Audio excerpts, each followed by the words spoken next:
Okay, I'm recording. YouTubers?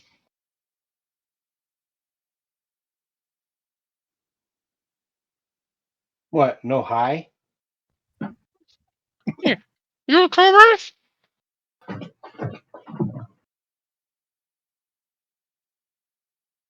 Sorry, I took a bite like right before he said that. It's all in the timing. What's wrong? All right, folks. So I'm gonna do this because apparently I get to do this. So last week, Yours are Airmail always so over. much better than mine, so what can you say? Good thing I prepped for it, huh? Yeah, I guess. Now that I'm expecting, I don't know, whatever. Um, If you're expecting, we got problems. expecting to do it, not I don't know. I mean, kind of looks like I've been pregnant for the last 10 years, but whatever. So, anyways, Aramel overheard some talk about Osric and the quote unquote that had not made any progress in the last 2 weeks. And some children who have gone missing recently, 4 to be exact. Valak had asked the ladies about the children, and after being shooed away by one of the town's militia, one of the ladies said to wait and filled in Velikad about the missing children. Velikad brought that info back to the table, and we waited for the emissary to fetch us for Osric's arms and armor. Went to the home of the Strong Force family, where an elderly man by the name of Cora talked to us about the package from Clan Ironaxe, which Durkar turned over to Cora. Turns out this 90-year-old man was Osric's father, apparently a viral, virile, yeah, apparently he had a good sex life. Halfling he was. After giving his son's package, he asked if there was anything he could do about children and asked if we could see his son, who had not gotten better inside 2 weeks of being treated by a gnome healer by the name of Wimbley. We accompanied Cora upstairs to Osric's room, where a dialogue ensued about the components being used, and Bairn, a healer of the Grave domain, who is familiar with necrotic healing, figured out that the components being used were components typically used in a reversal spell, one that would siphon health out of one or more bodies into a different vessel instead of siphoning out of one, or siphoning it into the one that needed it. Upon figuring this out, Baron questioned the gnome, and after the gnome constantly lied about his spell, Baron threw up his hands and said, "You want to listen to gnome? Fine, I'm going to go downstairs and wait." And at that moment, cast life transference, a necrotic spell, which transferred half of Baron's life force to Osric, and apparently to Cora as well. And amazingly, Cora no longer looked like a 90-year-old man, instead looked to be in his 50s, which of course made more sense for Osric being his son. After healing Osric, we headed over to find Falero, Osric's brother, at the militia barracks. Talked to him about the missing children, received the reports of the children, and which families we should speak with. We then questioned Wimby, Baron endlessly relenting on trying to get a Zone of Truth spell that would work. Finally did at the very last one. And finally got some interesting information, or lack thereof, from him. Some general insight about the type of person he was, at least. He knowingly lied or worded things in a certain way as to try and deceive us while being truthful to himself. After Durkar dropped some mushrooms inside for the gnome, he went to make sure that they were edible, and the gigantic in a gnome's eyes anyways, scaled creature grabbed him by the scruff, picked him up, and ended up forcing 2 mushrooms down Wembley's throat, forcing him to hallucinate. He was in the hallucination stage, and Valak had used Mind Link to talk with him inside himself. He does not seem to like children, so although they might somehow be linked to his being, to being in ton. I don't know what I was trying to say there right there. He most likely In had town. nothing. Town, yes, that one. That makes more sense. So although they might somehow be linked to his being in town, he most likely had nothing to do with their specific disappearance. However, he mistakenly told that voice inside his head who exactly he was, which will be shared with the rest of the group shortly.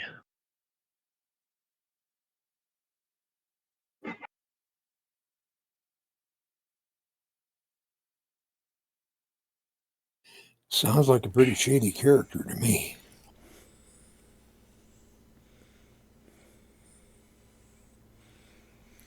Well, you got him in prison, so.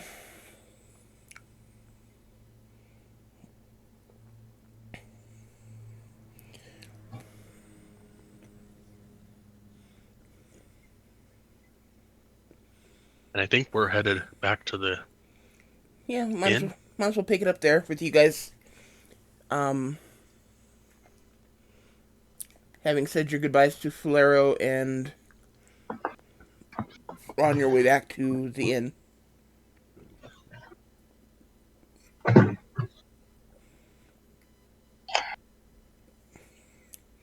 And you are welcome to talk while you walk, if you think you can do 2 things at once.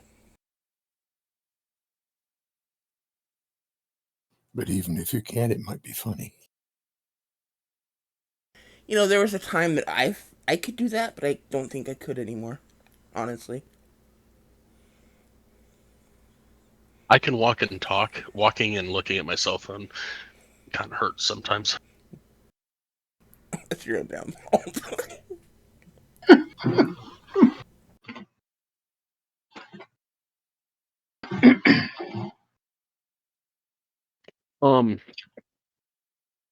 I will mention to the others that something Wembley mentioned at the end there was that he is um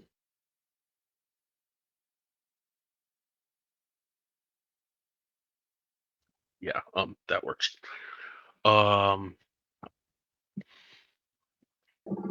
Fifth shadow of Rethbon and holder of the Black Quill. Whatever that means. That was just going to be my question.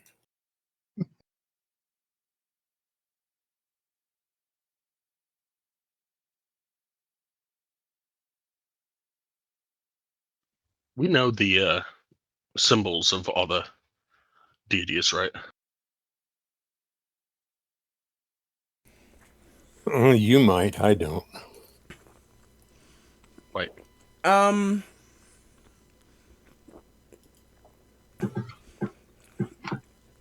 you would recognize him for the most part, yeah. Okay. Then I would look over at Durkar and ask, as a, because he's a follower of Rethbon, right? I believe that's what you told me. Okay. Over at Durkar and say, hey, what do you make of fifth shadow of Rethbon?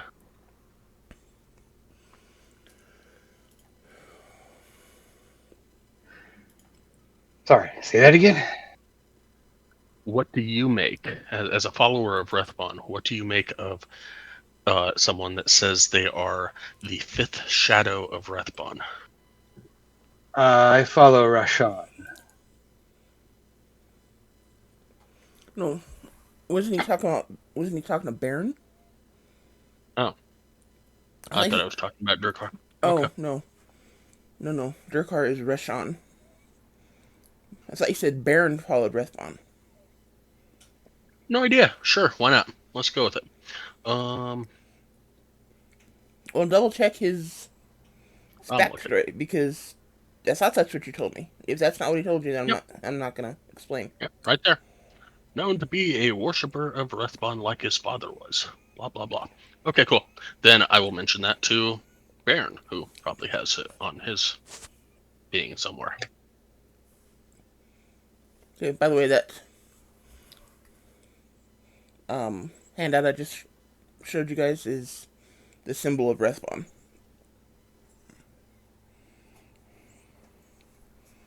So can Baron do a history check to figure out if he knows anything about this?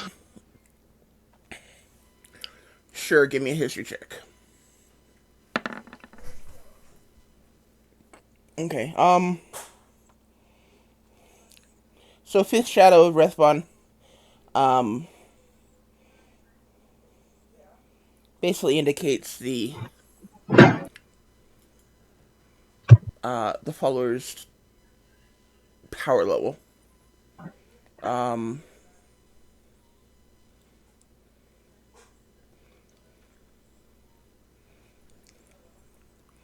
where's Baron's character sheet? Under your name. There it is.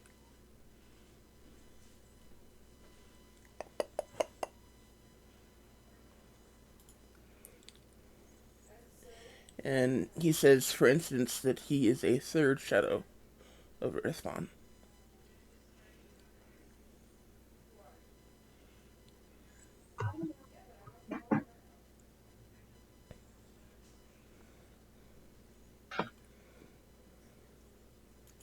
Um, and for the holder of the black quill, the black quill is a holder of the black quill is a um,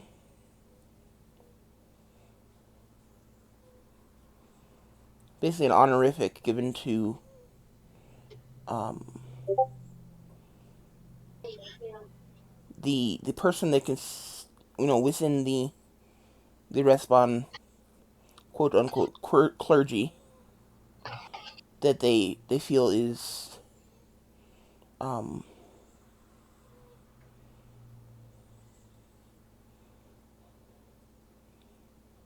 one of the most learned or um,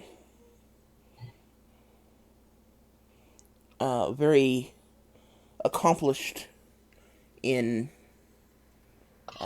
knowledge or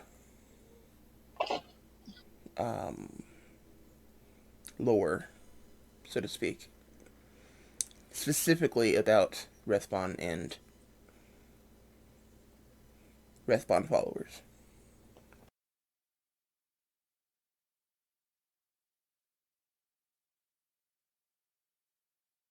That's what holder of the black quill means. Yes.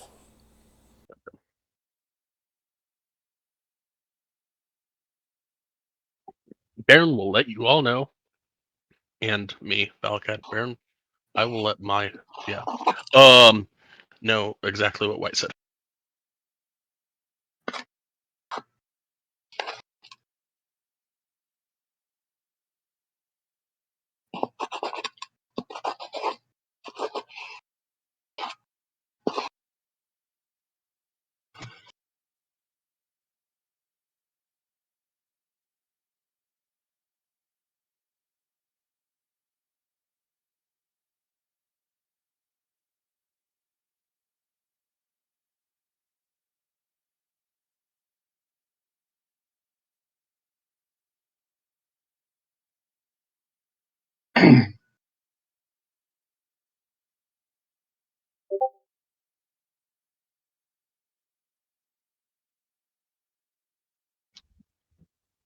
Um,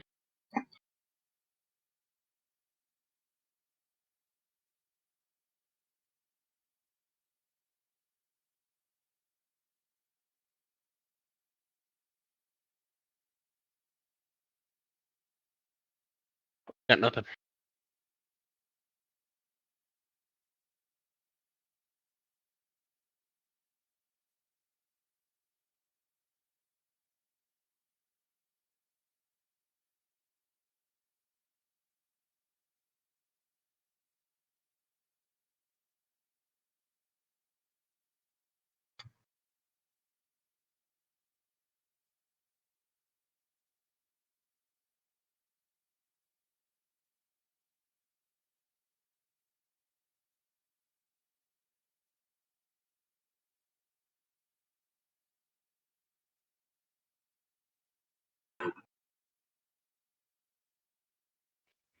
Apparently, he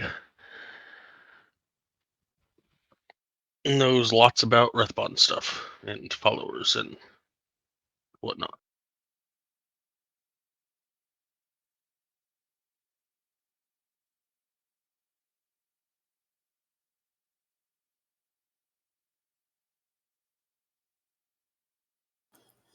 Did he give any reason for why he was trying to drain their life away? He never actually admitted he was.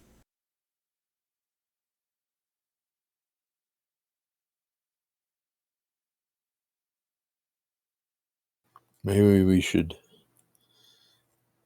leave him in jail and take his drink ration away so that all he gets is water and bread or whatever. How long do you suppose a person like that would hold up without his daily grog?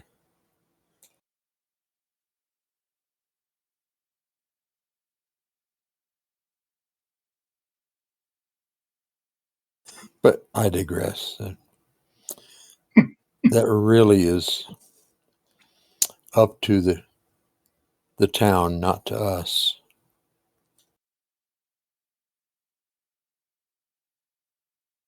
Baron will mention that as he kept trying to tell us things and being truthful about it, that although he felt it was truthful to himself, he was skirting on the edge of being completely honest with us. What he was saying was true, but possibly not the truth or the full truth.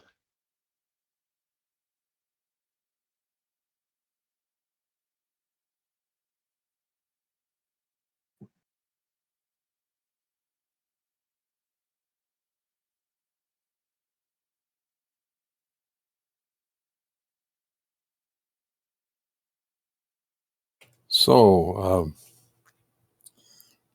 we have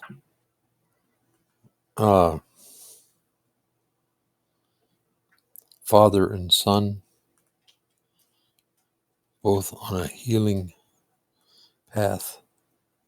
So now, what do we do about these missing children?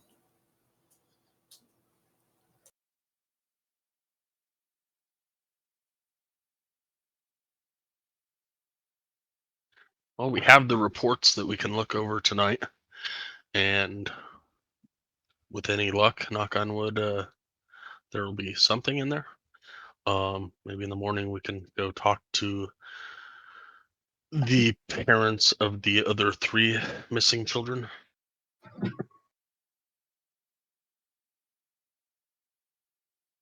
Sounds like a reasonable place to start.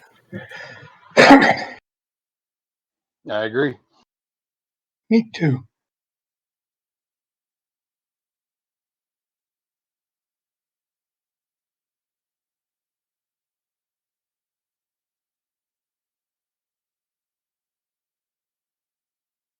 What time of day is it?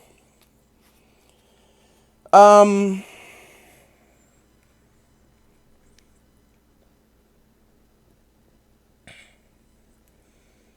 let's see.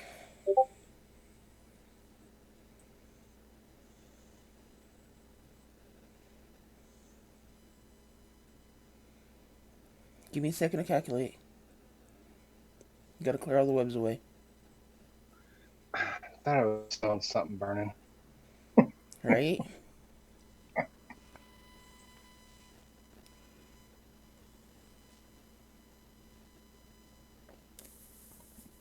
That's the bad part. We're miles away.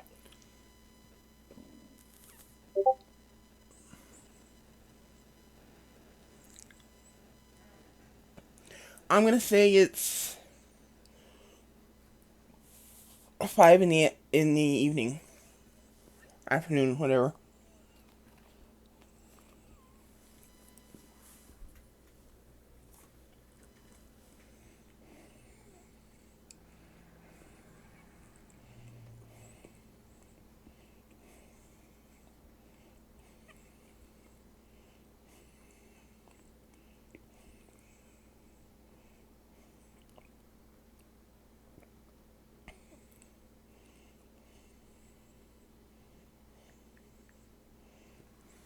Yeah, head on back to the inn, I guess. Get some food and go to bed and get ready for tomorrow. Okay. As you guys are making your way back to the tavern, the inn, whatever you want to call it, Liar's Liar. That place with the walls and the people Yeah, and the drink. the drink. That's the important part, right? For some people, definitely. um,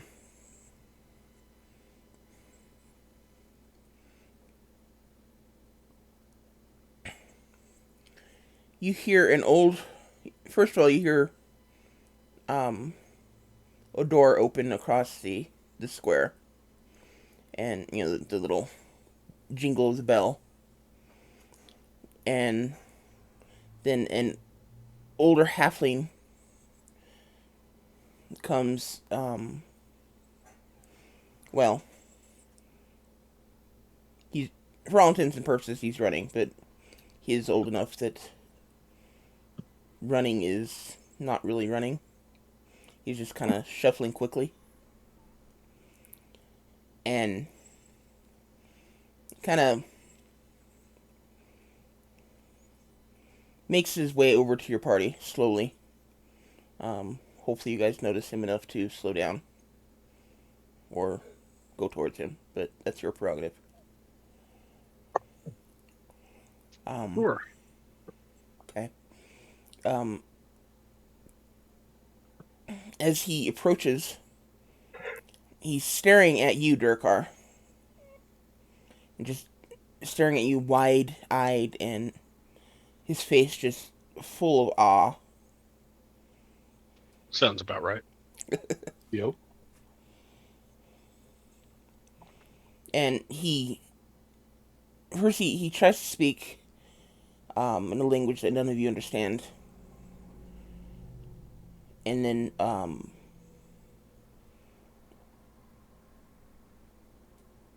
he tries kind of a broken dwarven,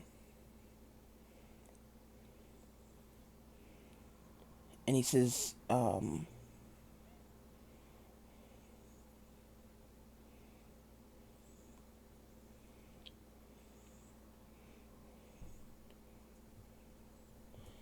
you speak dwarf?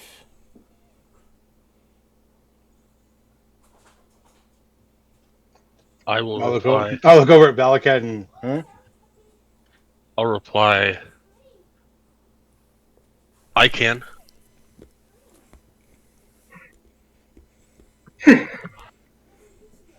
And he smiles and says a word you don't understand,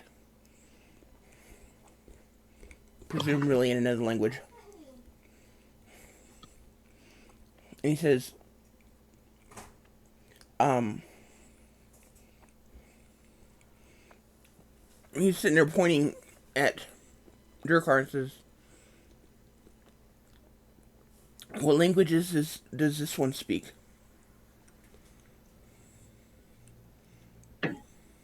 Do you know the common tongue? The tongue that people that look like me speak?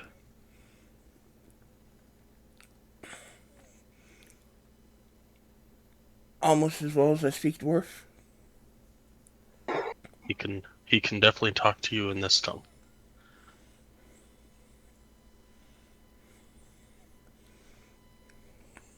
And he nods and says the weird word again. And then turns to you, Durkar, and starts speaking in broken common.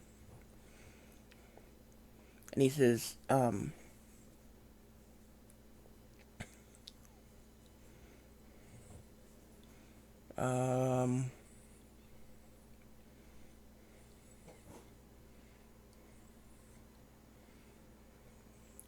you are strange and beautiful. Um,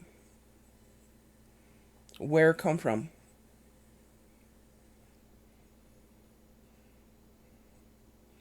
Are there more?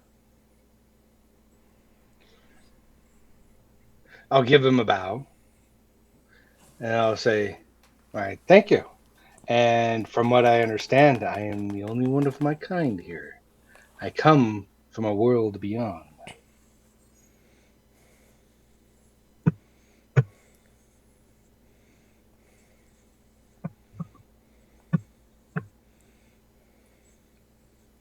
And he thinks for a moment and kind of frowns and says the words only one a couple times. And then he gasps and he says, only one? No others? As Alone? far as I know, I have yet to traverse the lands, so I do not know what is out there. And he gasps again. And he says, um,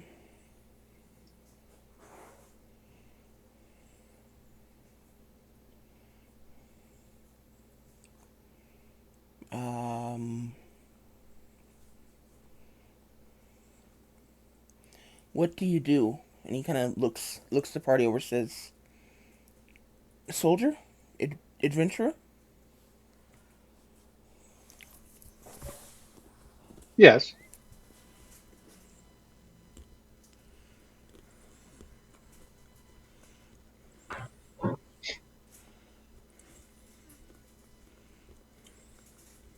that's all I say to both questions, just one word.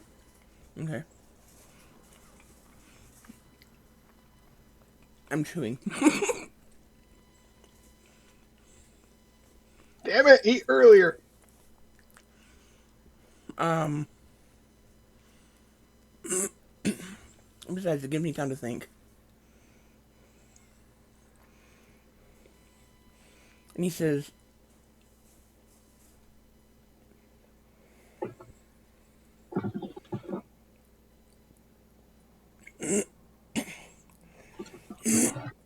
I want make you into doll. Let me?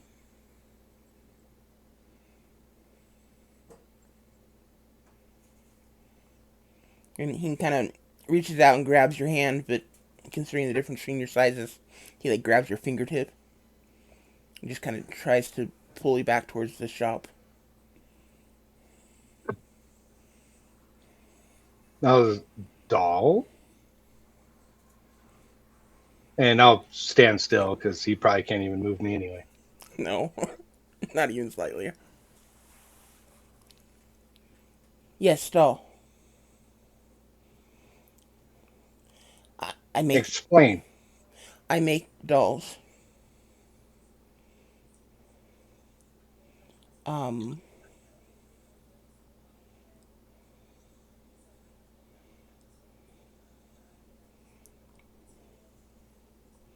art. He kind of when he says that he kind of shakes his head a little, like it's not quite the word he wants, and he thinks for a moment.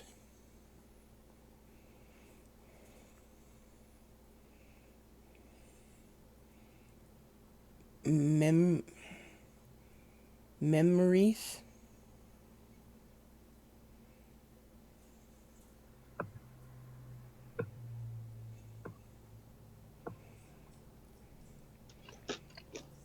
I'll look over at everybody else. Go. Anybody else understand that? I make dolls for memories. Walk over at him and say, lifelike dolls that follow people's movements.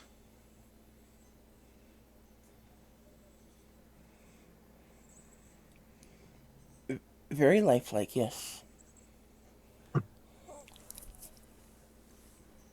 Think this is our doll maker?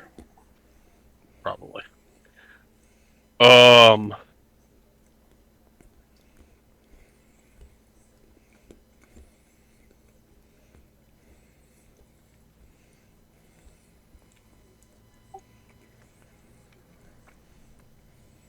I'm gonna ask him. Oh, sorry. No, go for it. I'm like, what do you make the dolls out of?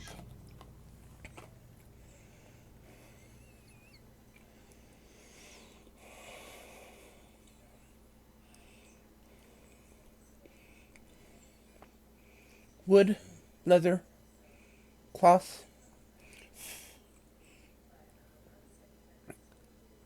hair, Oh, metal? sometimes a little. Because a lifelike resemblance of me can only be made out of the purest of golds.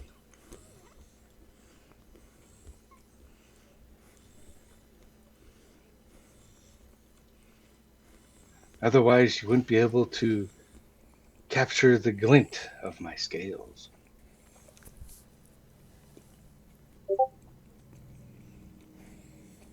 And when I say that, I'm going to watch his facial reactions to see if there's any telltales.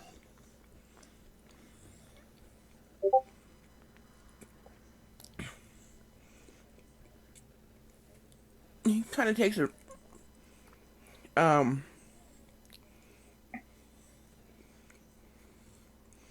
He kind of takes a minute, kind of repeats your words to himself, like he's trying to kind of like a toddler sounding out a word they don't understand. And he says, "Life size? No, no, small, small doll." Um, I will try and translate into Dwarven in the hopes that he understands that better than common. And say, uh, better to look like as small.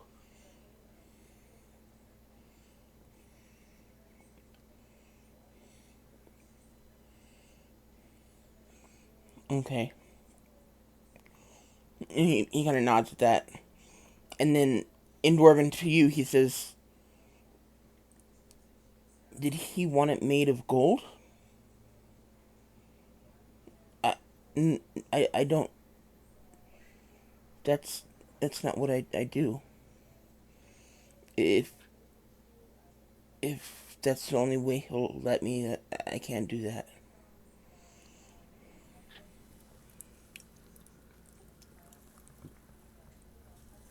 He was.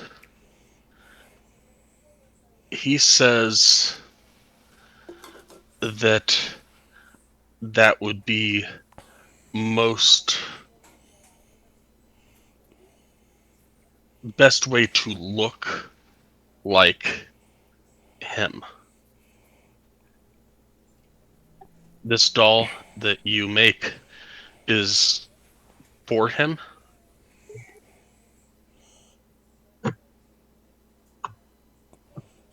can be, if he wants it at the end.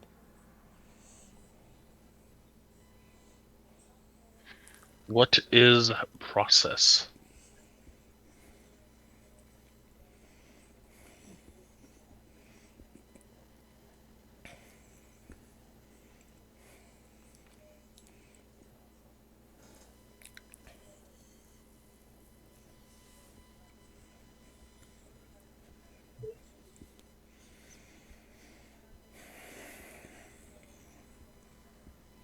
Hmm.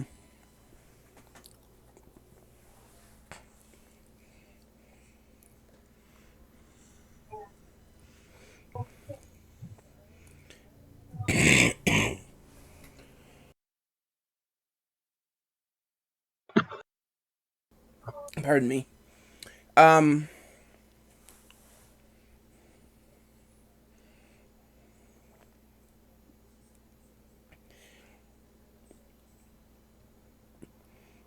I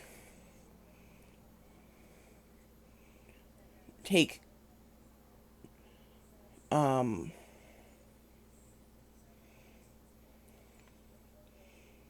precise images of my subject,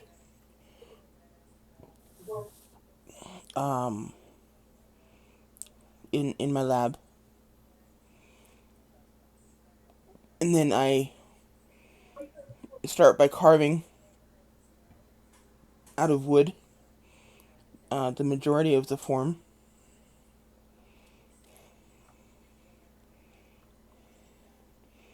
Um, Followed by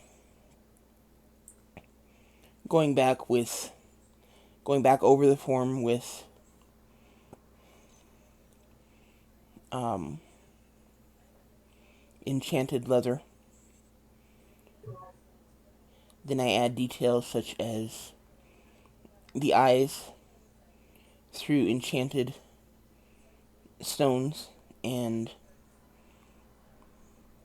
then if it's available, um, sometimes I can use the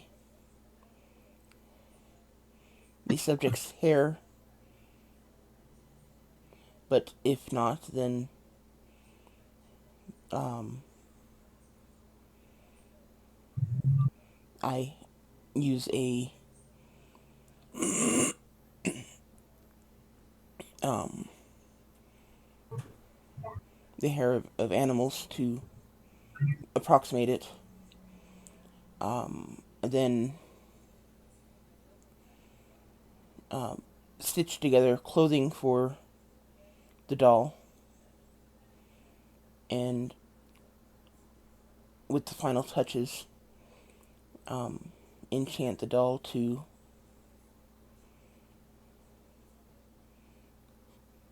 add that last bit of um, lifelike um, that last bit of lifelike wonder. And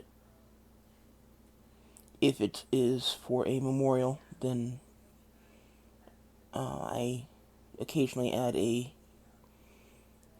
um, an illusionary message to um, those who have lost a loved one or the loved one. But in this case, that wouldn't be that wouldn't be the case here. Obviously, this isn't for a memorial. This is for someone who's still here. I will first. I'm going to. Drakar, are you wearing a helmet or a hat or anything? No, I got the crown of horns on, so no helmets. So first, I'm going to reach up slightly and feel Durkar's head as I start telling him everything that this dude just told me. And then I'm going to look back over at the dude and say, no hair.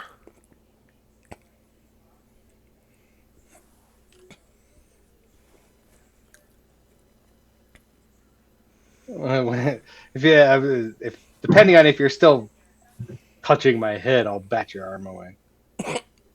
No, it's going to be more like a just run down the backside of your head, just like 2 seconds kind of thing, just to as I'm telling you, like, this is the process that he does, and blah blah blah blah blah, and he'll use the hair. If not, he'll use animal hair. And as I'm telling you that, I'm gonna run my finger down like the back of your head and look over at him and say, no hair. Okay.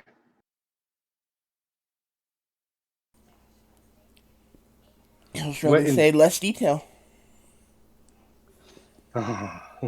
um, what enchantments is he talking about? And I will translate. I'm trying to decipher if it's a body snatch or not. Yeah, me too. Because it honestly kind of these dolls are creepy. Do an insight. Um, First of all, when okay, not muted. He says, or when you ask what enchants, he says,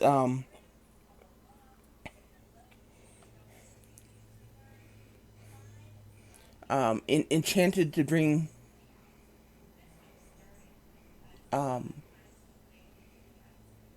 to make the dolls more lifelike out of common materials.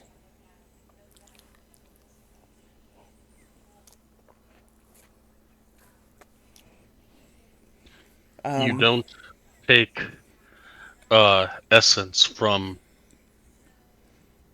subject.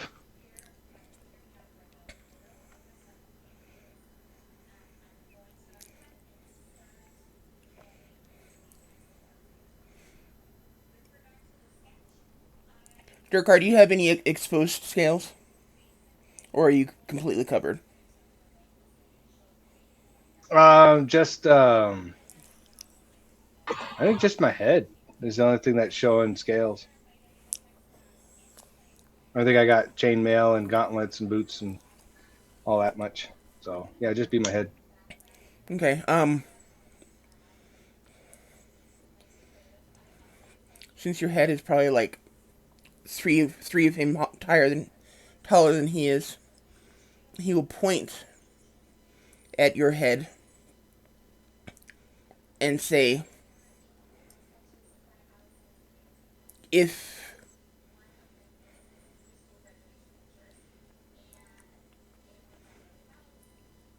scales fall off,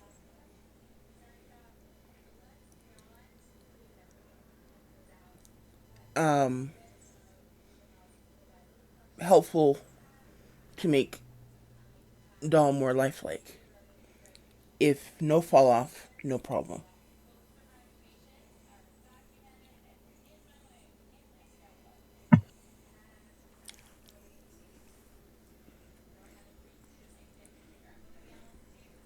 How much cost?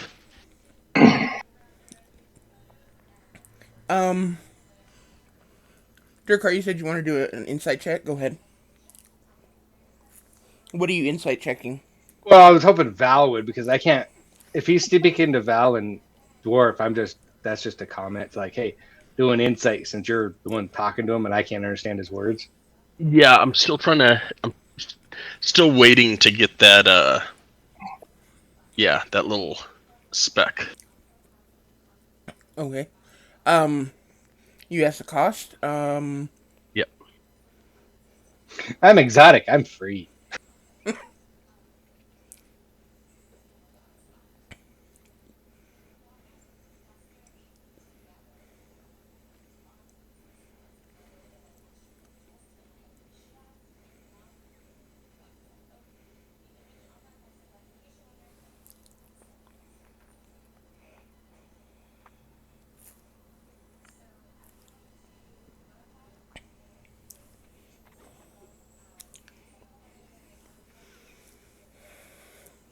If you leave doll with me when you go, I give you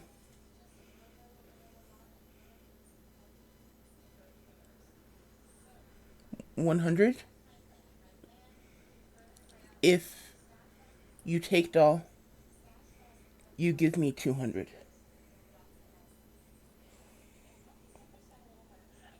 And he does not get harmed in process outside of scale fall off.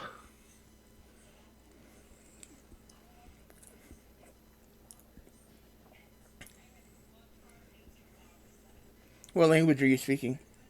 Dwarf.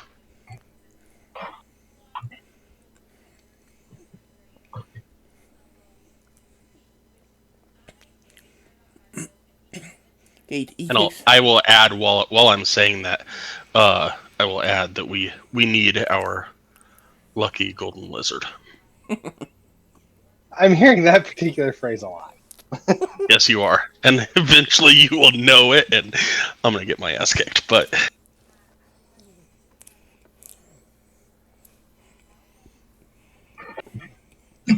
Um,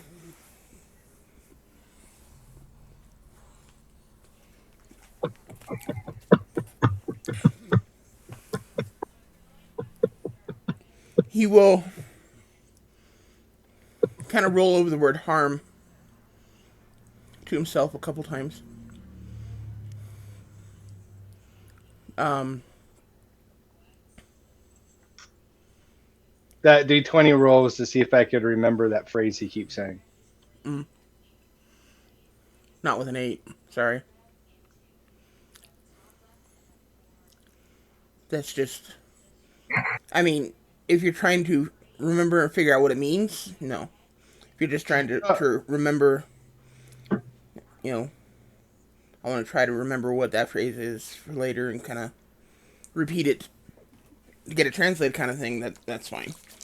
yeah, that's what it was for. Okay. Um, yeah, you can remember it. Um, I mean, you hear it enough, so. The gnome kind of rolls the word harm over again, kind of repeats it to himself, and he says, harm.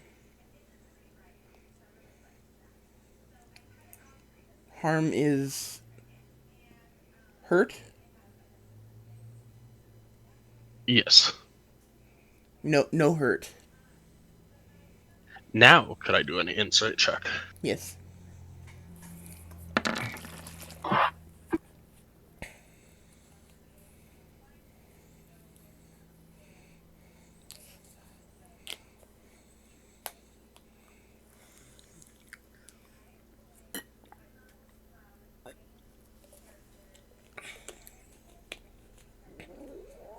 Pardon me.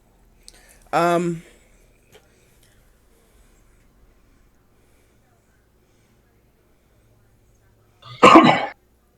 Ni'mulanpu Nabat. Sounds about right. Sure. Okay. Using my Um, Stardew Dwarvish translator. yeah, he doesn't seem to be lying. He seems on level. He just wants to create a doll of Super the. super creepy dog. Gotcha. Yeah, he wants to create a doll of the strange looking dragonborn. So I will explain it to Durkar. He um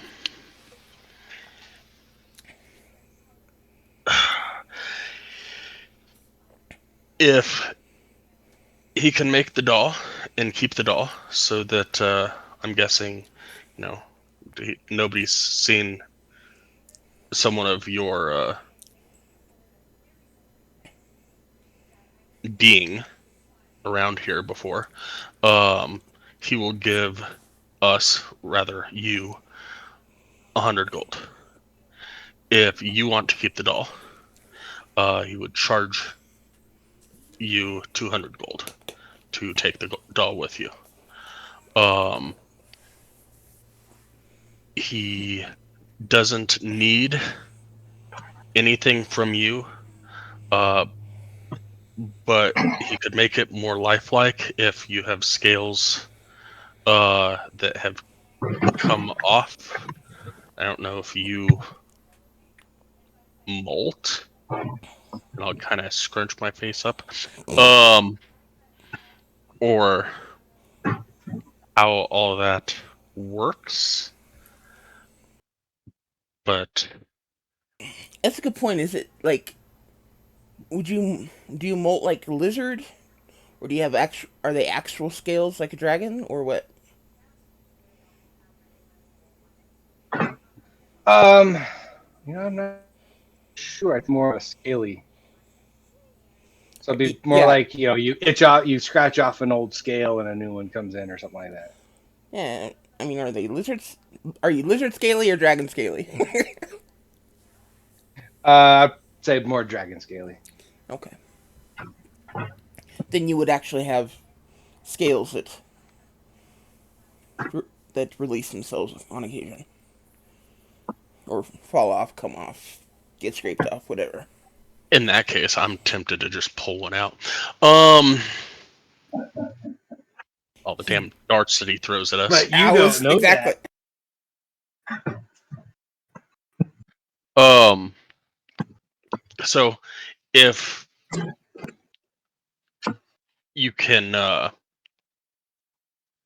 take your scales out, or take a couple out to make more lifelike, uh, great. If not, uh, he does not need anything else um, from you.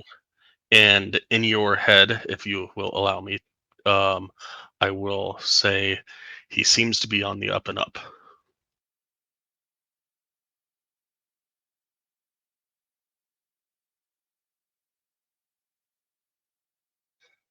So I'll say in my head back. So just the doll, huh?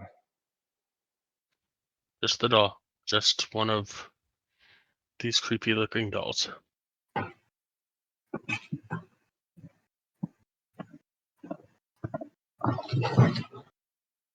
It'll look like you and probably watch others as they walk by it.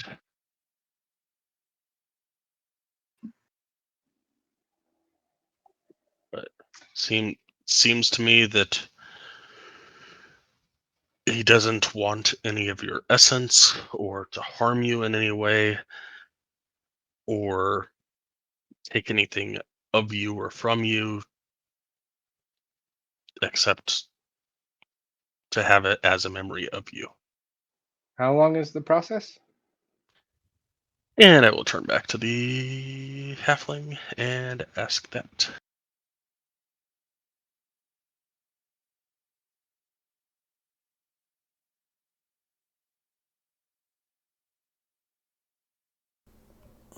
Um,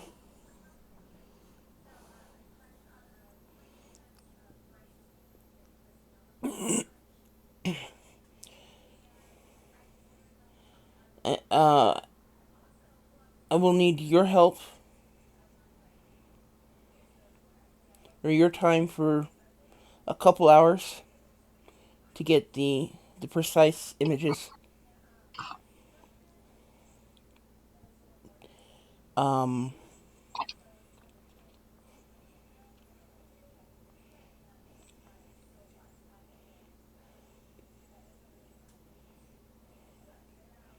for 2 to 3 hours, and then I'll need about 5 days to complete work on the doll. Um, 5 to 7 days, depending on complications.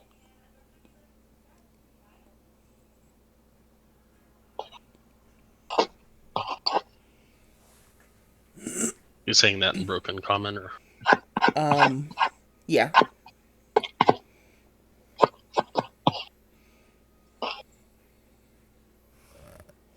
And then what do you do with the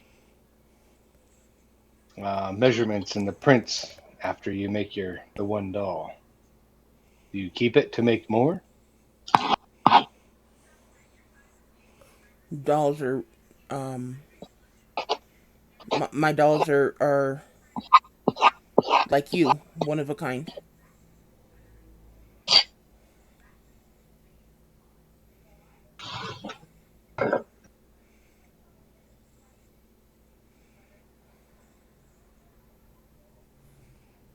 So I would get the prints after you're done.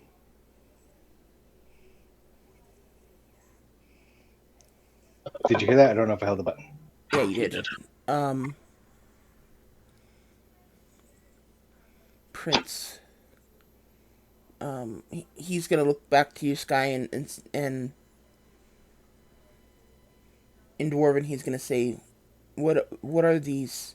And he'll say the word "prince" in common. What are these? Your measurement uh, image. The images? Um, Yes. Are they physical? Are they?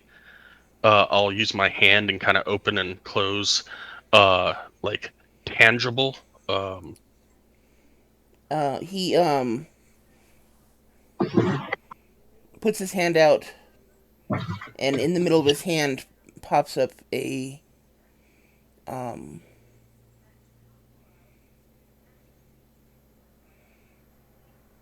basically a small image of Durkar.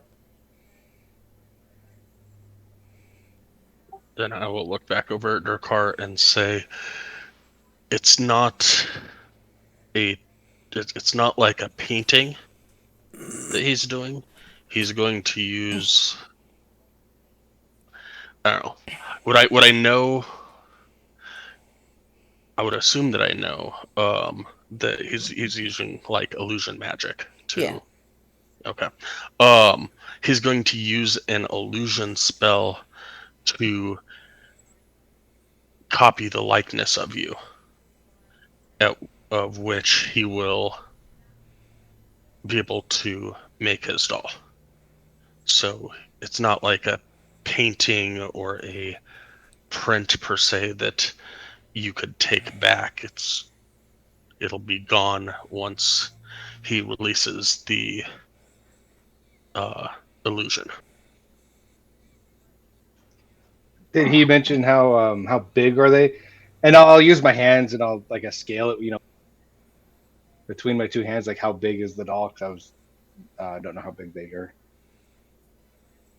How big are the dolls that we have seen? Like normal, like American doll size, or Yeah, they're about um the ones you've seen have been life size for a halfling child, so about 2.5 feet tall. Um, I mean, as a matter of fact, if you were just looking taking a casual look, you could very easily mistake them for a halfling child. So they're about 2.5 feet tall. Um, yeah, his might be a little taller because he's obviously a lot larger than a halfling child. What is he making? A totem?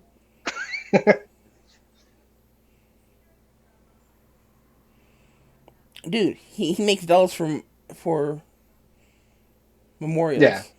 yeah. It's he's making a Also, pin. He's making a pin cushion so that when you throw a dart, he's gonna stick you. it's not a voodoo doll. You're gonna throw a dart at somebody else, and like as it sinks into them, you're gonna go. Oh, what the hell just happened?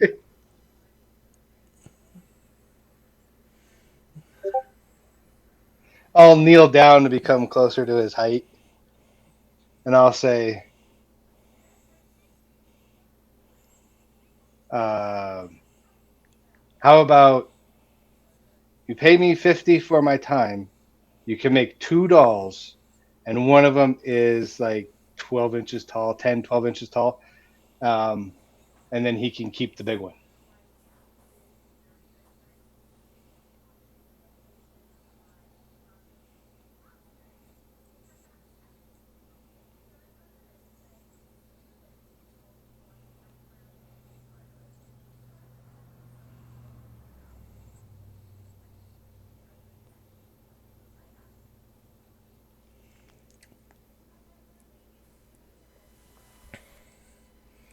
He kind of thinks it over a little bit. Says,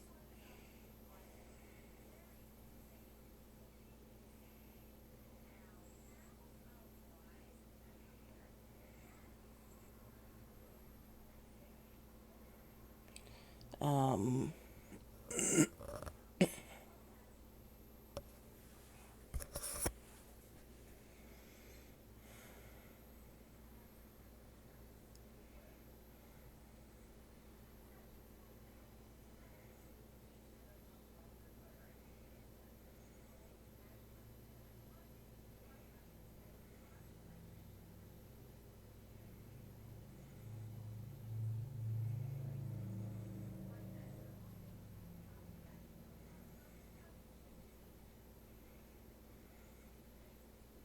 I'll also say I'll give you 4 scales.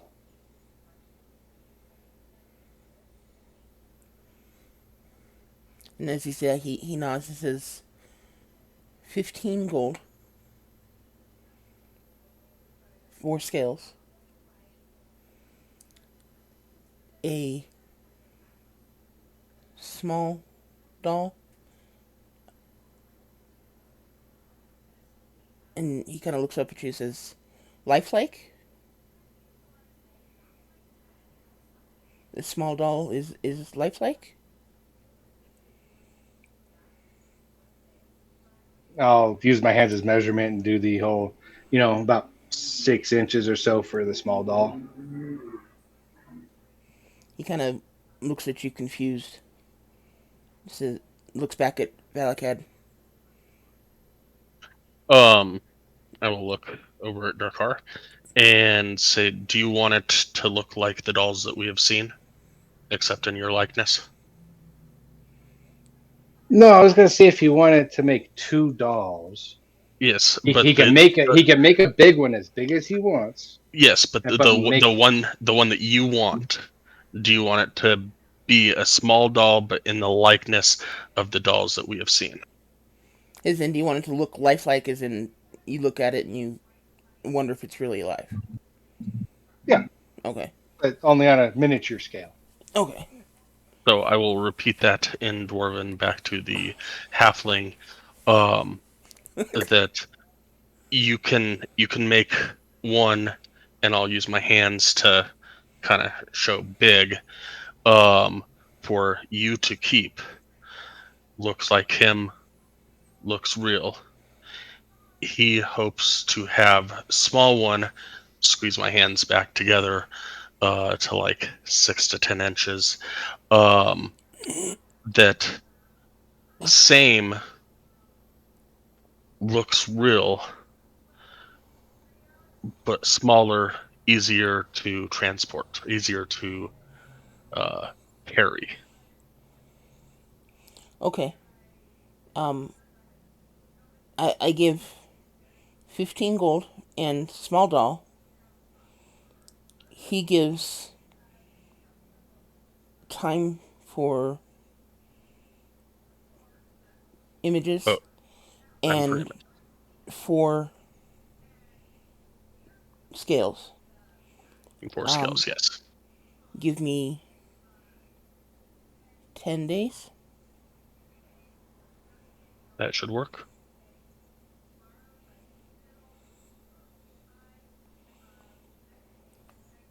And he nods his head and says, deal? I will repeat all that back to Durkar in common.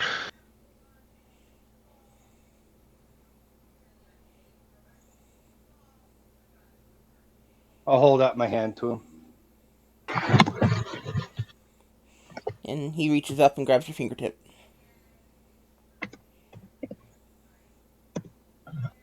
I guess I know what I'm doing for the next little bit. Time for images now.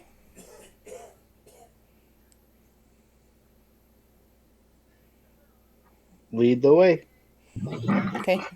And he takes you back to um his shop. Before you leave, can I take that Chris from you? Yeah, sure. See what it is. Then I'll hand it back. Or hand it over. Um the doll maker kind of gives you kind of a wide-eyed look as you hand over this very vicious-looking knife. Just kind of gives you like, I don't want to know what that's about look. I'll in Dwarven say, want to see if anything special. Not illusion. Uh, see property. He just kind of nods his head and continues towards the store. um, Walking into the store, um, Durkar, you, it's a little tight, and see, you said you don't have a tail, so you don't have to worry about that. Um, he kind of pulls you or guides you to the back of the store, into what he called his lab. Um, and he puts you down, or has you sit down, and he lights these candles, and then adjusts these mirrors that are shielded with these white cloths, and he adjusts them so they are shining on you directly. I think this is like a photography studio, essentially. Um, and when he's satisfied with the position of these contraptions, um, he says, "For your doll, um, armor or clothes?" Armor. Okay. Um,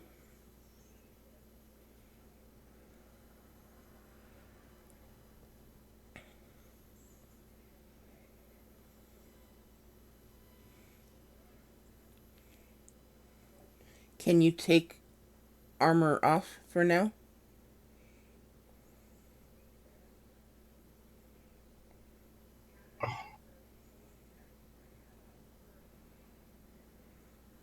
Not sure if I have enough room in here to do that.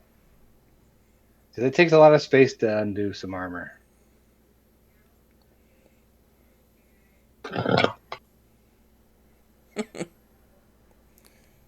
Can I help?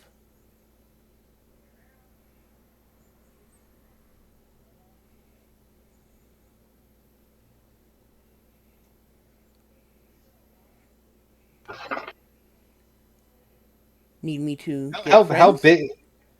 Yeah, as I say, how big is the actual room that I'm currently having to kneel into? Did you say again? You're not kneeling. It's just very cozy. Very. There's probably not enough room for you to pull your weapons out in here. Pull your weapon out in here. Let's put it that way. Other than that, you're okay.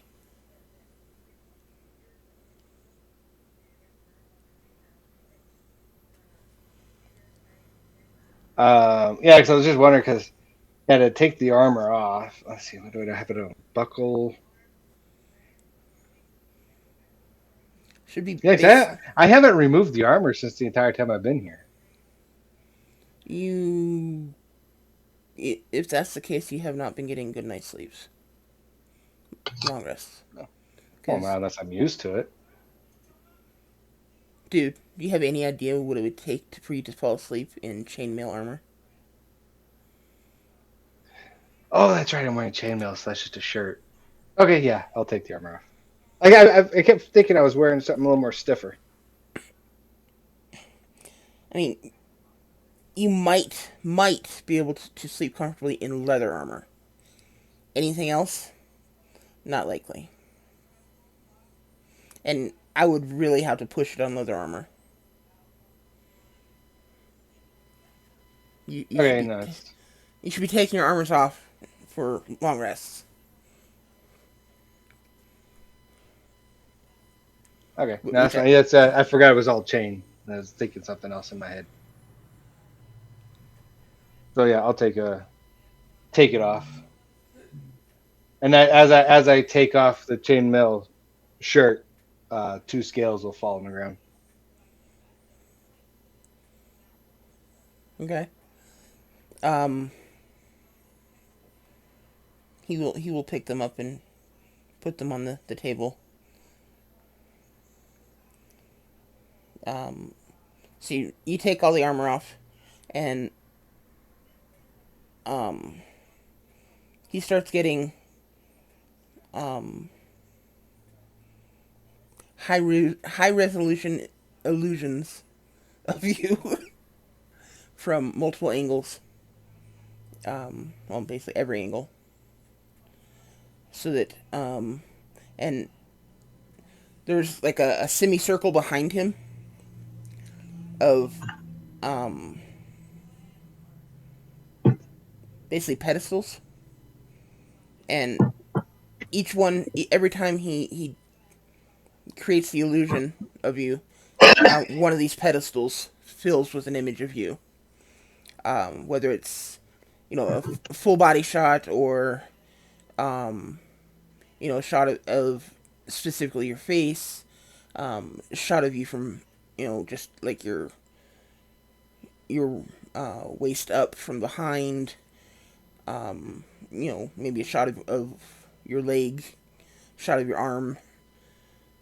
Basically, he's just covering all his bases so he doesn't need to come back to you for um, details. Not to mention the fact that usually he's dealing with deceased people, so he has to get the shots um, all at once because going back to a deceased subject is liable to not be pleasant. So yeah, that being said, once he fills all these different pedestals with images of you, um, he picks up the two scales that are on the table, and he says, he kind of shows them to you. He says, two more.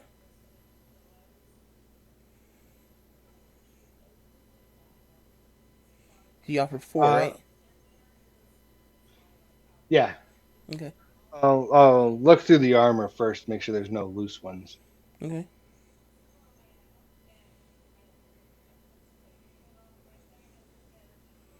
Sure.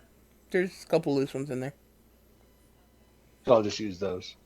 Okay. My natural molting and my it's like scale upon scale adds more resistance. My AC should go up. Hmm.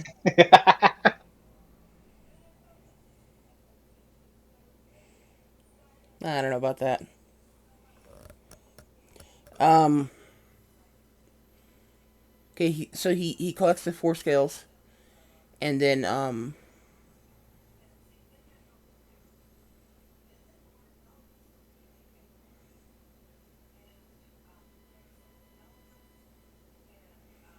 and then take some shots of your armor,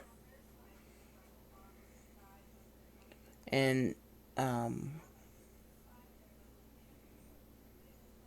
then he gives you 15 gold, and he says, um, I should be finished in 10 days. If I finish sooner, I will um, look for you at the Liar's Lair. How does he know that's where we're staying? Because it's the only full-size tavern in town, or inn in town. All right. I'll put my armor back on and I'll nod. Okay. While you are doing that, give me a perception check, as you are the only one who has gone into the.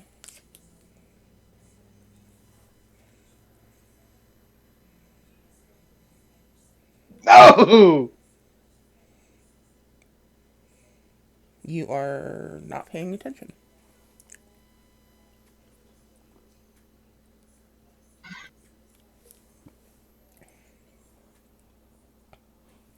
So it would seem. He's the only one who went in there, right? Nobody else went in with him. I did not. Okay. He has advantage on that because he is big in a small place, right?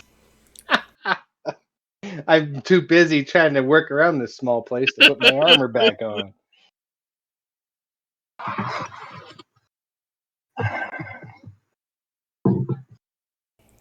Okay. So he sees you out.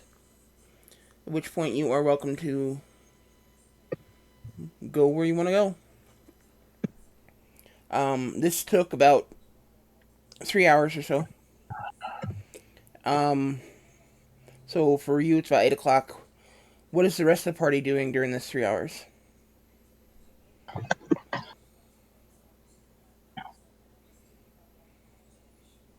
I think we're headed back to the Liar's Liar. I was going Yeah, to I go think it's up to my room and ritually cast Identify on the green poisons and the Chris.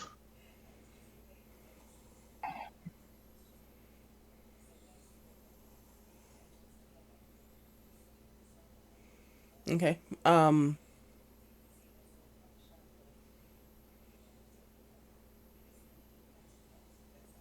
the green poisons are I don't actually have a card for them, but they are basilisk poison.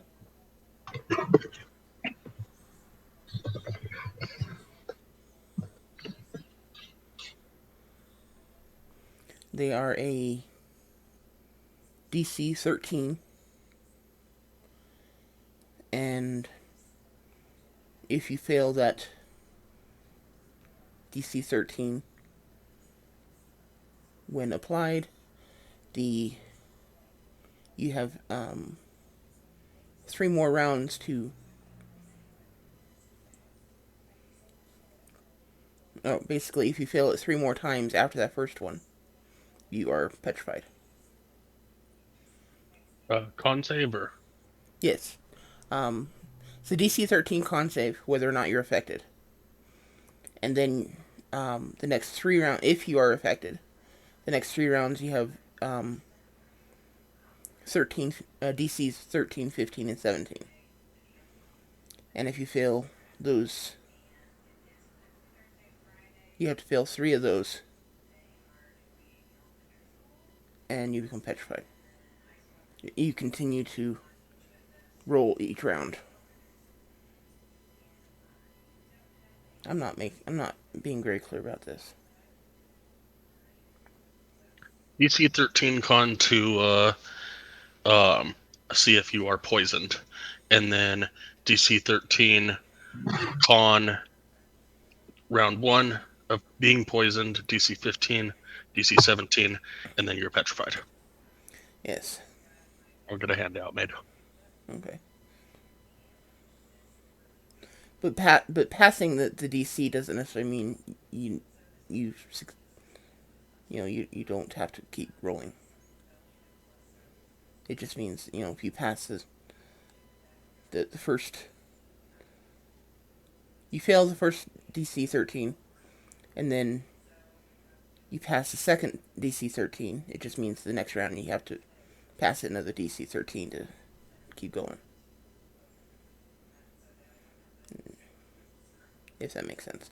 Once you're poisoned like that, you're poisoned like that until you're cured. Gotcha. Cool.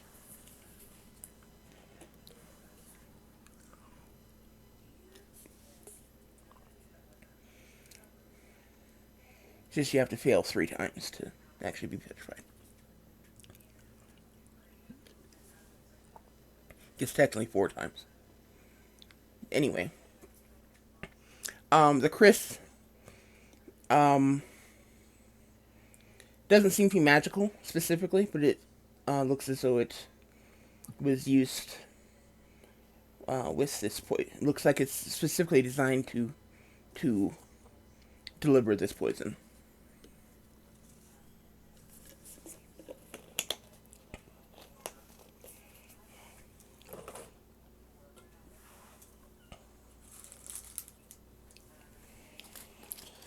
So there's nothing really magical about it.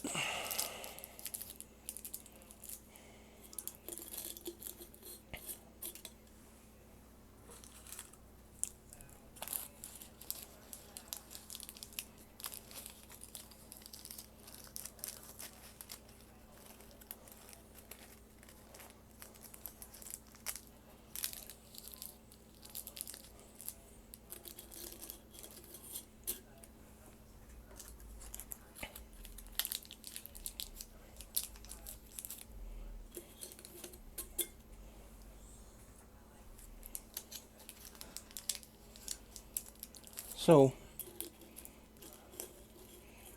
what are the rest of you doing? Durkar is having his pictures taken. I was gonna go with the liars. Gonna go get drunk. No, but I could probably drink an ale.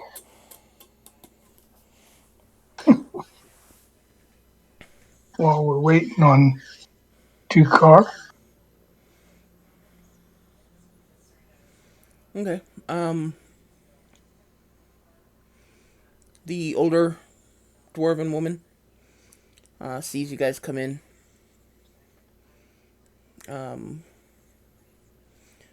Valcad goes upstairs. Durkar's not with you, so it's Reardon, Aramil, and Baron. I'm assuming you guys sit down. Find a table in the back. So we can watch the whole floor. Okay. As you do, she nods at you, gives you a smile, and brings you all 3 of you, cups of ale. Okay. Didn't even bother asking if you wanted them. She just brought them over.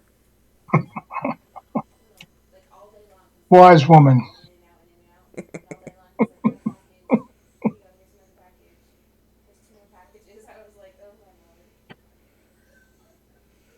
Um,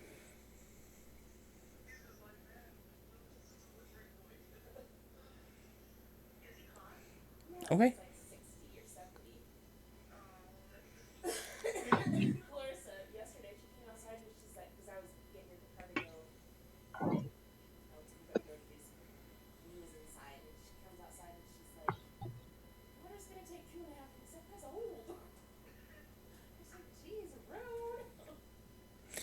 Um,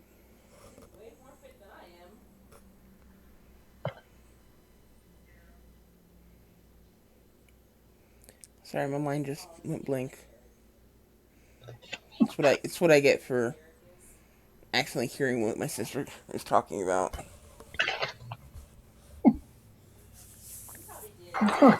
You ever do that? You're having a conversation, all of a sudden your ears latch onto somebody else's conversation. It's just like completely overwrites your own.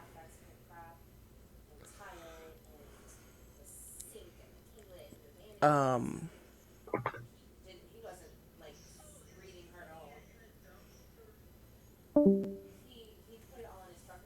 we lost someone. My dad.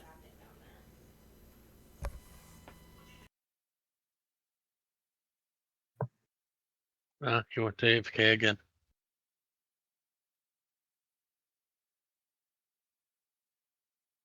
Seems to like that channel.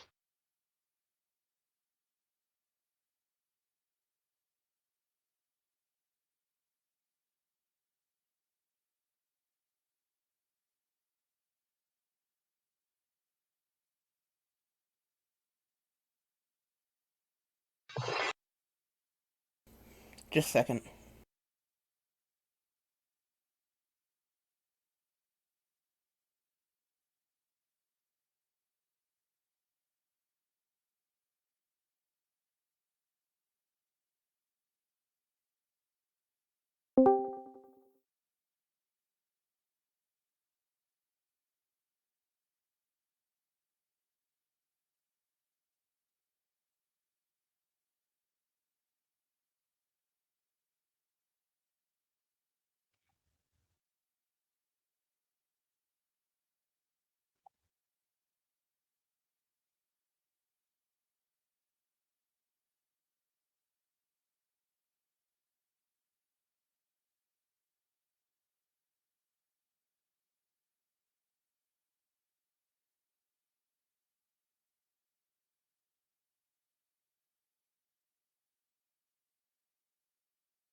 Okay, sorry about that, guys. Um, he is there. I swear. Say hi, Dad. Hi, Dad. Dad.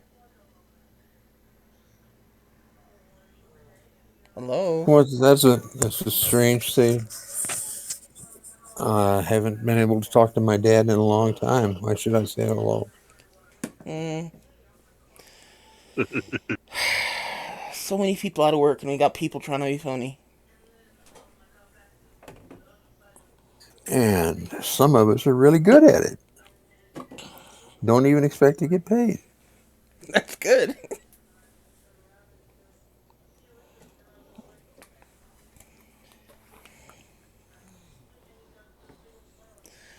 Okay. You guys are back at the bar. The dwarven barkeep, elderly woman, dwarven woman barkeep has brought you all some ales that you didn't even ask for. Didn't even have to ask for, rather. Um, what do you guys want to do?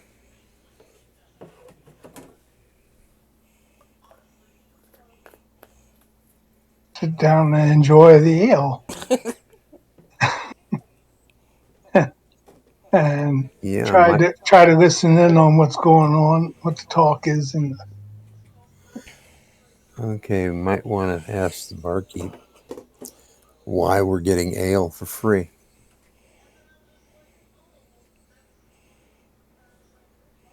It's not for free. You just came in, you look thirsty, brought you some ale. Yeah. I figured we would pay him when we were ready to leave. The Strong Force family is taking care of your expenses, if I remember correctly.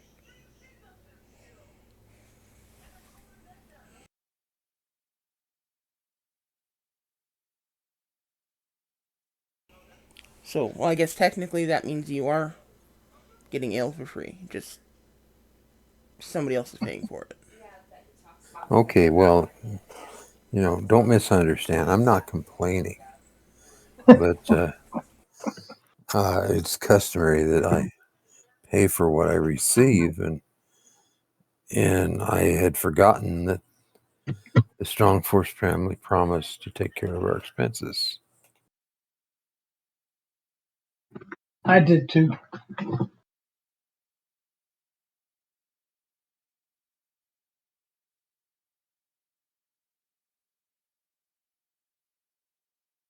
They're covering room and board while you're in town.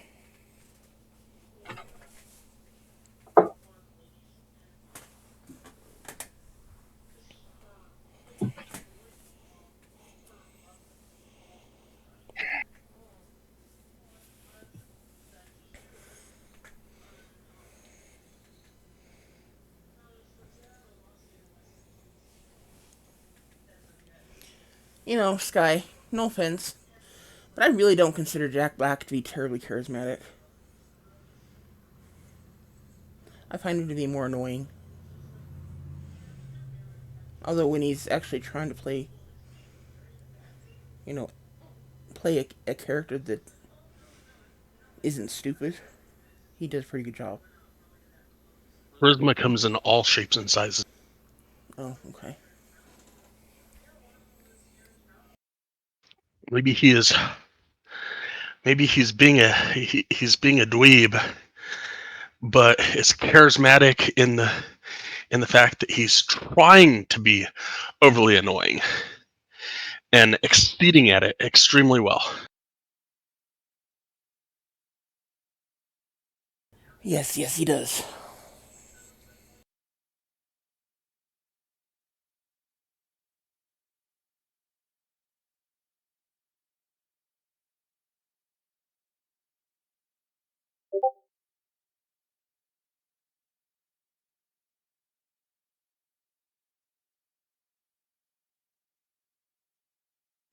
Give me just a second here, guys.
Yeah, that works.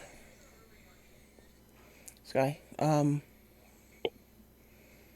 gonna put a little flavor in there, but I make sure the mechanics worked. Maybe we should add something about saving 3 times, and then you don't have, and you save against a period or something. I don't know. Okay.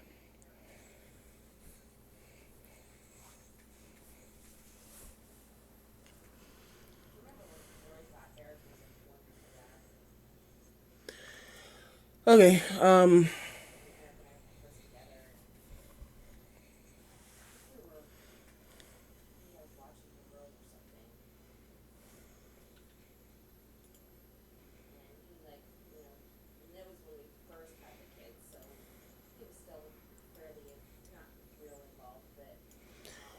Okay, so you guys are.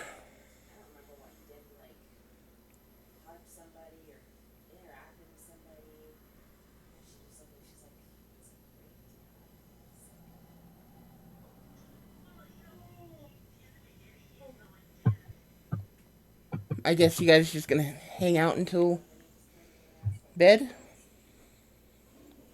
Till you decide to call it a night, or what's going on? After I get done with the identifying, I will join the others downstairs and have some food and drink and merriment and keep an ear to the other tables.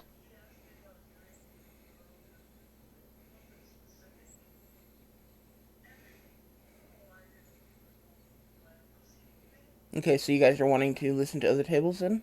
Is that what I'm hearing? I will definitely, yeah. Yeah. Okay. Anyone who's wanting to do that specifically, go ahead and give me a perception check.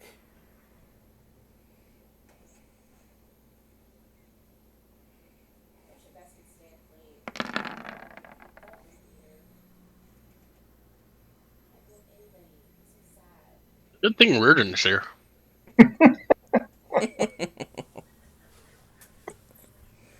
He usually rolls pretty high on just about everything you ask him to roll for, except for attacks.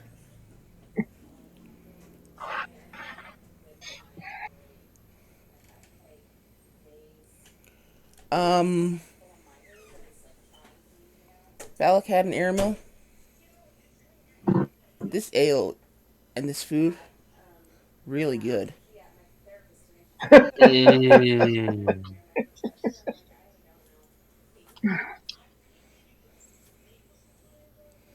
I mean, you don't know what this what kind of cook this place has, but damn, this food is good.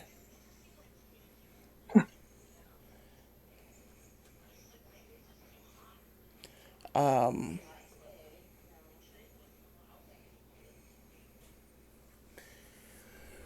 Reardon. Um,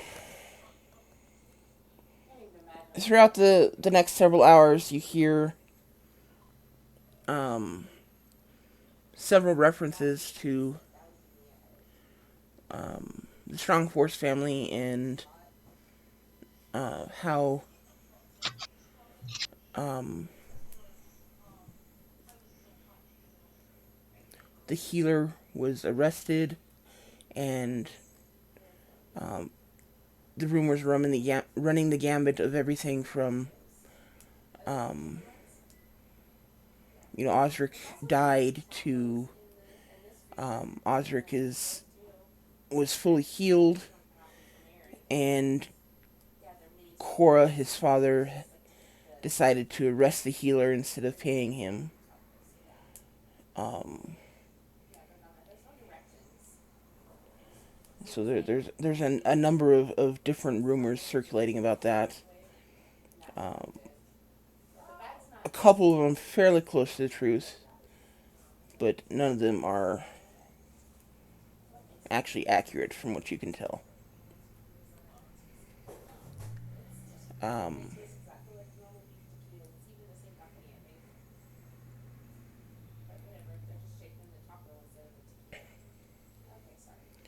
there, at one point, you do hear um, a rumor pop up between um, this table kind of. You said you picked a table in the back on the corner or in the corner. Well, Yeah. there's kind of a opposite corner from you. There's a um, dwarf and two gnomes sitting there. The dwarf is wearing black robes with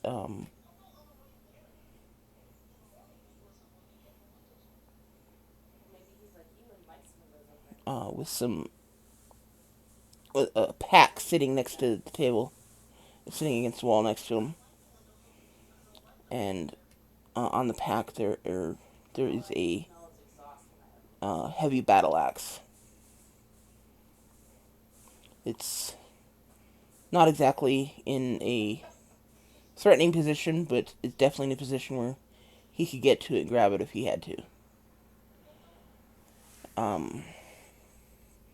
Um, but the dwarf is wearing black robes, and the two gnomes are um, both wearing dark gray armor, dark gray leather armor. And um, can't really tell what what they're talking about, but you because they're deliberately keeping it quiet.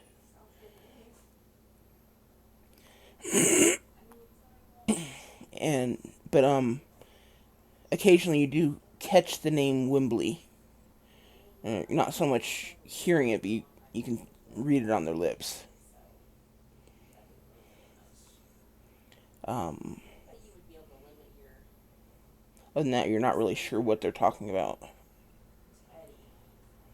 Um, in addition, you are hearing several rumors about, or several conversations about the missing children. That seems to be the major talk of the town at the moment.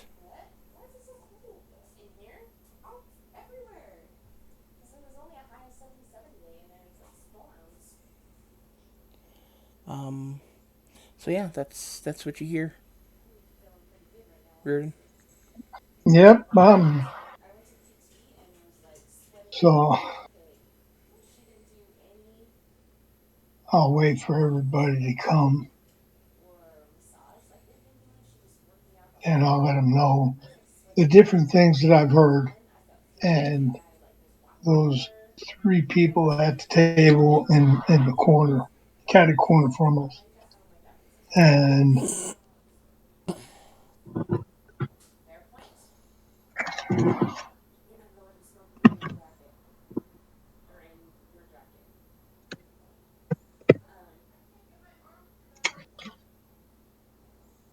and also about the missing children.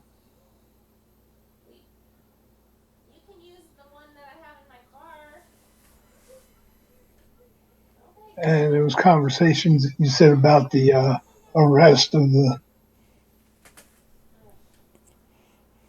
the healer, Yeah, and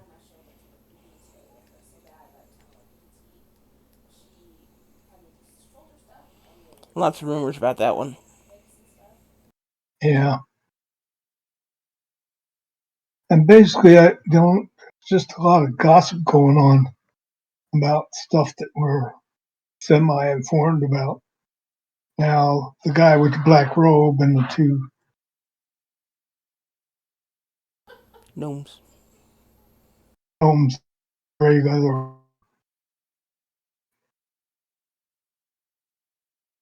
As he points that out, do they look like um, regalia from Rathbon?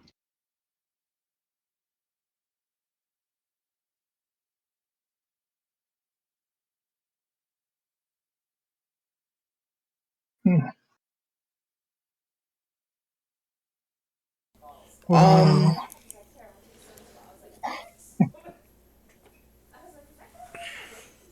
I mean,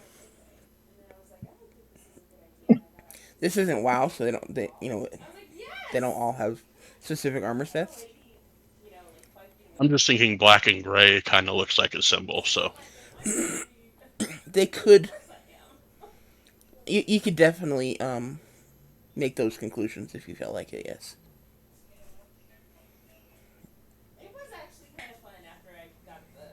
so we might want to keep an eye on those three. Okay, but I really would like to find out what their plans are about the missing children. doesn't seem like anybody's really worried about it. They're just kind of discussing it. Who plans to?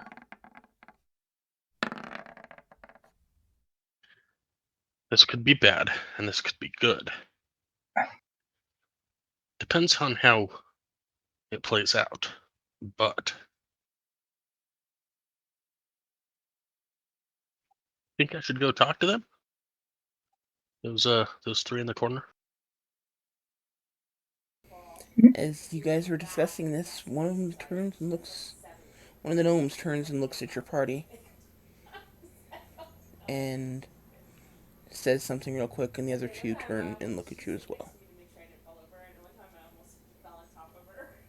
I'll wave at them and smile.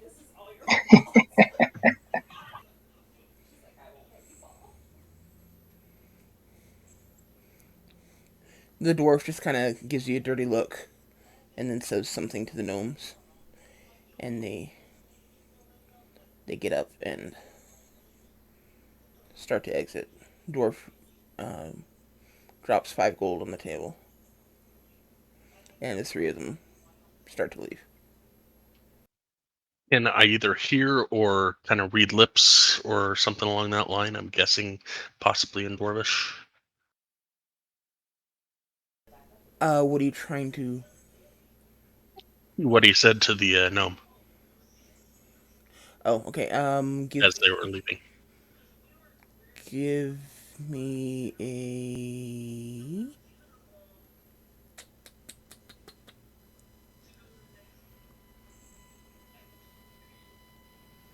Hmm. Let's make that an investigation check.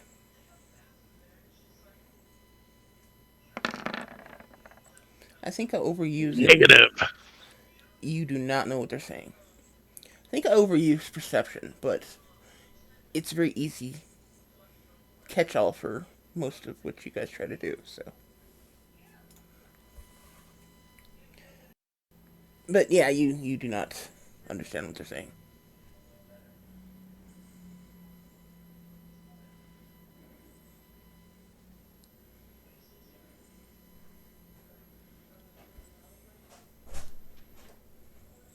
I'm gonna get up and try and hurry out the door. Hurry out the doors and follow. Yes. Okay. Um.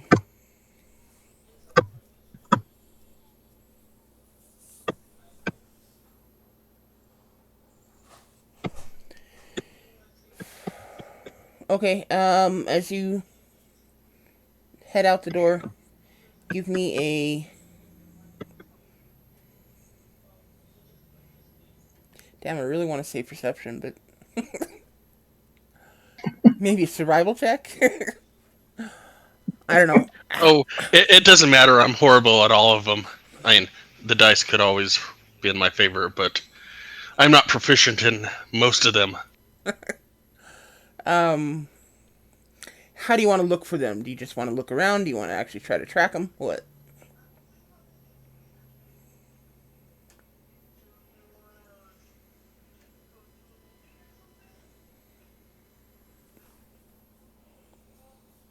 That's a great question. Um,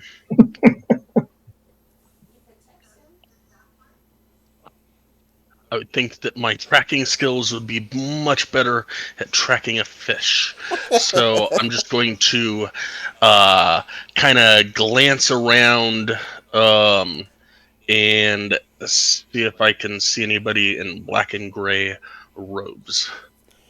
They call him Fish Finder 5000. Um. Okay, give me a perception check. I'm just messing with you. Um. Okay, so 16. That's not too bad. Um.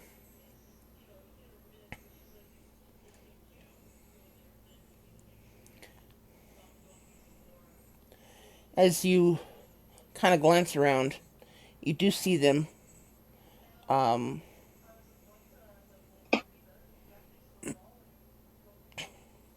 Across the square. You have no idea how they got there so quickly, because they got there really, really quickly. But they're across the square, kind of um, sticking to the shadows of the buildings. Uh, and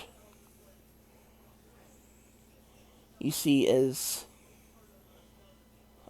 the two gnomes peel off down a alleyway, while the dwarf continues on towards a halfling-sized inn called the Sleep and Sup. Sorry, it's a sleeping. I'm sorry, Sleeping what? the Sleep and Sup. Sleep and sup.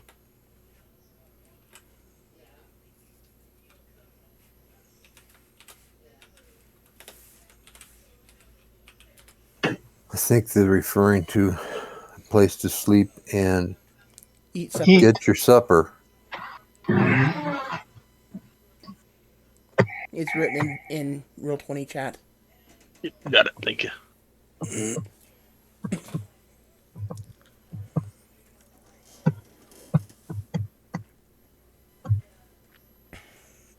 And he kind of makes his way through the door, and before he lets the door close, he does stop, look out across the square, and basically looks to see if anyone's watching. And he does catch you in the. Are you trying to be stealthy about this? That's that. Before I say that, Oh, hell no. okay. Then he does see you sitting or standing at the door, and he catches your eye and he nods at you, and then I wave and smile, he goes into the tavern or the inn. and I will go back into our inn Okay. and go back to the table and let the others know that the two went down an alley and the one went into a halfling-sized inn called the Sleep in Sup.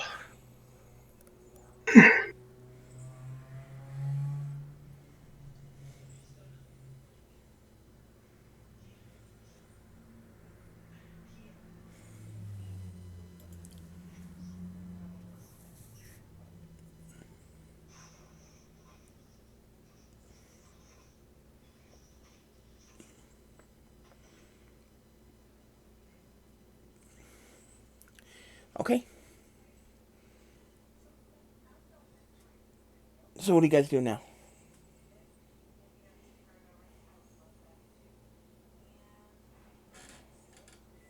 I need to go AFK. Okay. Why don't we all take a break at this point? Um. Okay. Yeah. Break time.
I'm back.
Okay.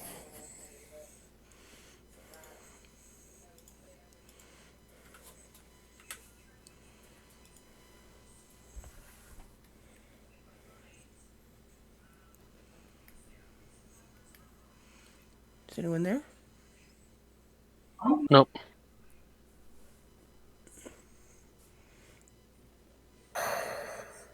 I'm here.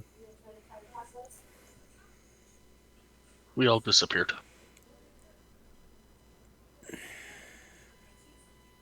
It probably wouldn't work because I'm sure he has seeing and visibility. Probably. Did your character get the I in BG3?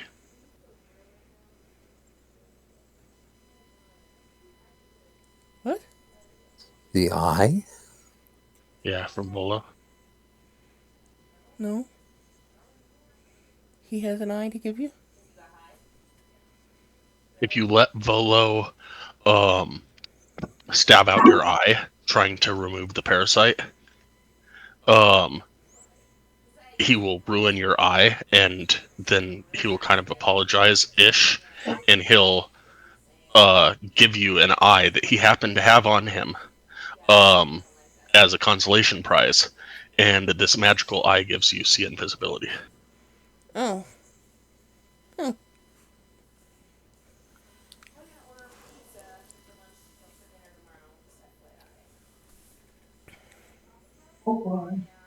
Maybe I should do that then. Yeah, you have to keep hitting, like, I think it's number 1. It's like, it hurts. What do you want to do? Keep going. Let him keep going. It is like unimaginable pain. What would you like to do? He knows what he's doing. Let him keep going. And at the very end, wow, that was I don't know how I didn't get it. Blah blah blah blah blah. I'm really sorry. Um, blah blah blah bullshit. I just happen to have this eye. And then Bella leaves her camp, and it's like, well, thanks for seeing visibility. Yeah, see, when he offered to dig around in my eye with a needle, I was like, yeah, no thanks. Oh, it gets worse. Starts with the needle, then it goes to the ice pick. Oh, brother.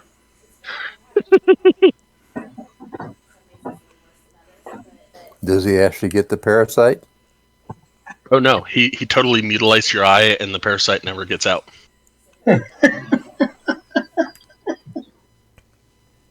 Like he pulls the ice pick out, and your eye is attached, and it's just kind of dangling, and then it falls off, and it's just like, ew, gross. It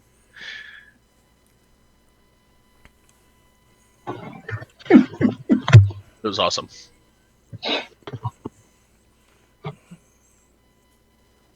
Yeah, you might as well get over the idea of actually getting that parasite out. That's in there for the game. It's in there for the long haul.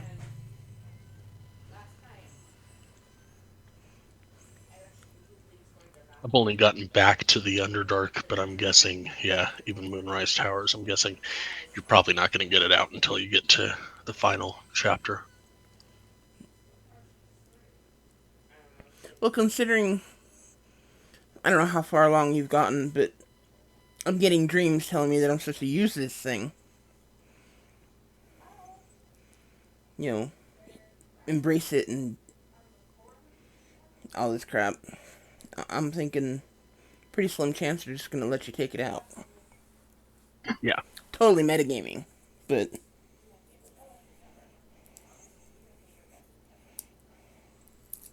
Have you embraced it yet? yeah, out of the 7 um,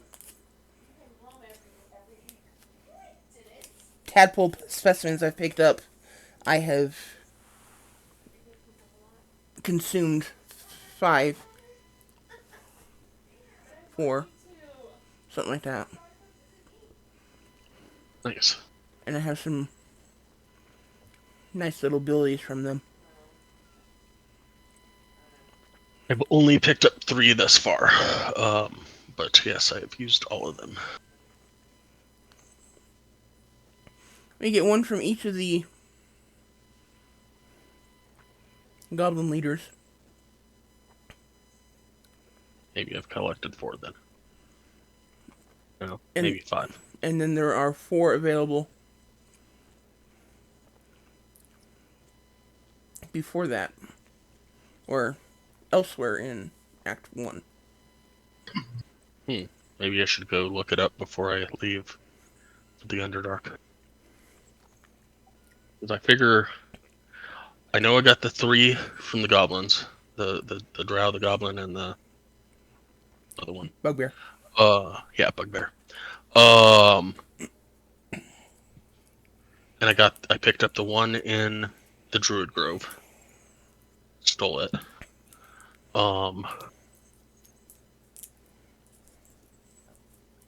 Okay, I feel like I got more, but not sure. there was another one on the road just outside the Owlbear cave. from Edwin. He was That either is the first one I grabbed. okay, and then you also got the one in the Druid Grove. Yep. Okay, there is also the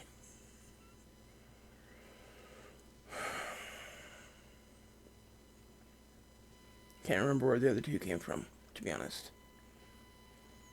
But I know there's 7 available because I bought them all. I will look it up when we get out of game.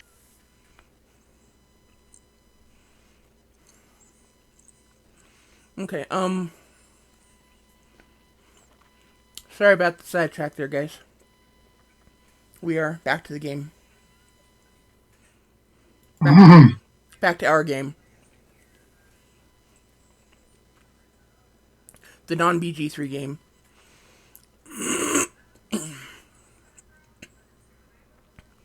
So, you guys have been listening to rumors in the tavern. You saw a group of suspicious folk, I guess. A dwarf and 2 gnomes. Um,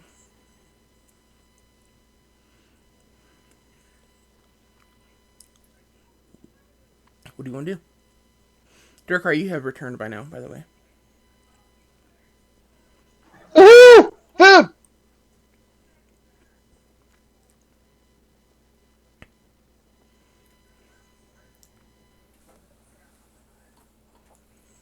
That was Yeah, I'll go sit down at the same table and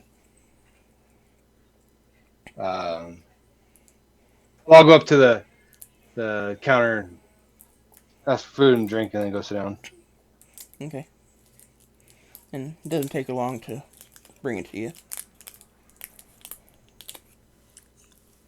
She's very good at her job. Is this my flirtatious little one? Yeah, the older dragon, or the older dwarven woman. Yeah, she flirts with you. And brings you extra food on your plate.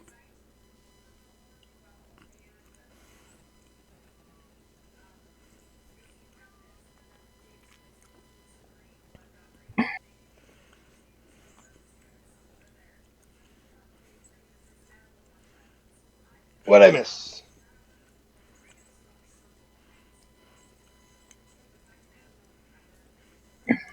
Reardon was hearing a bunch of stuff, and one such thing was someone talking about Wembley in the corner, and it was a couple of shady looking people. And as we were talking about them, they looked over at us pointedly and left. And I tried to follow them, but by the time I got outside, they were all the way over there, pointing wherever direction they went. And the 2 went down the alley, and the 1 went into the halfling-sized inn, so he must not be from around here.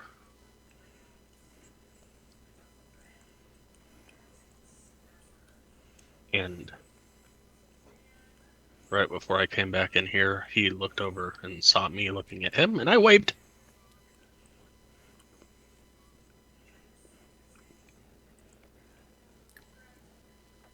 And he nodded.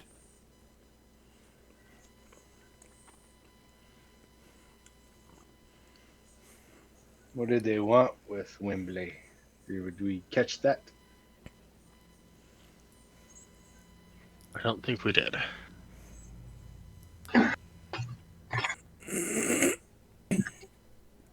But interestingly enough, as Reardon told us, and as we saw for ourselves, they were wearing black and gray, kind of like the symbol of Ruthbon.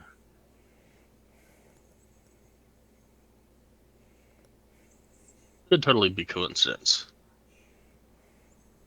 but it also could not be. Hmm. Did you check out the dagger?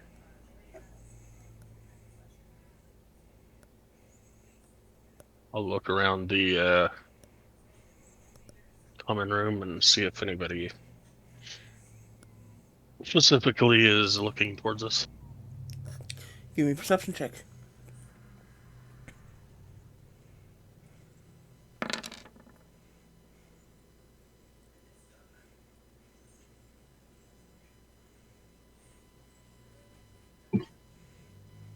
What about the arcane tricksters?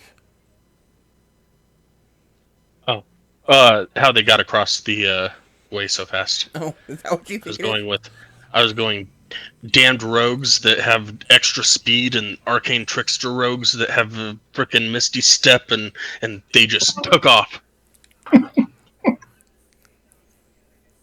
Out of character, of course. Yeah.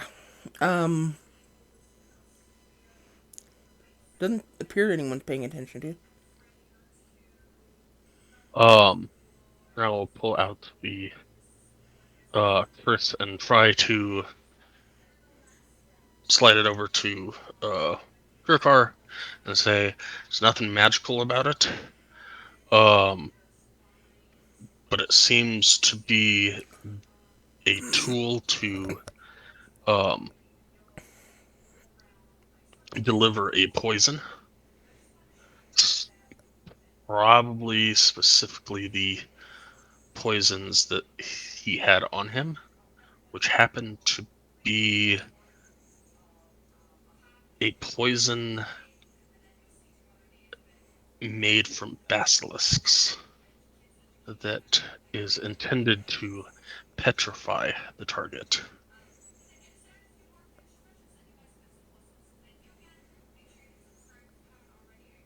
I look over at our two rogues and I was like, "You guys want another dagger? Sneak, sneak, stabby, stabby."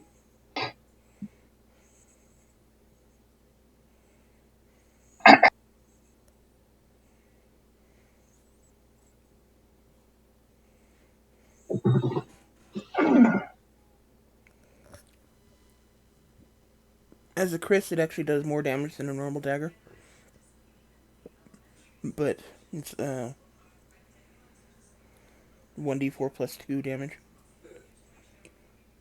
But I don't know. I'm not sure what you guys are using at the moment.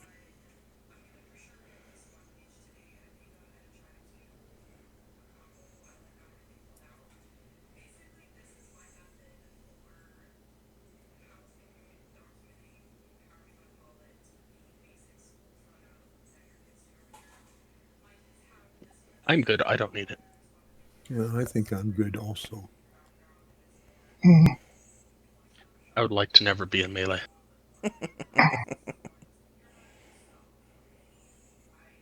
Well, I'll keep it in case I need a dagger for something.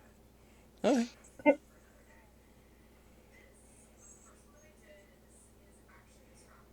Maybe you'll have an opportunity to throw it like a dart. Don't encourage him. Oh, then stay asleep. Fall asleep on watch and see what happens next. Yeah, Like I should be talking here. I'm the one who can't do a normal shift anyway. you guys are the ones that seem to get targeted by darts. So careful about that. So, um,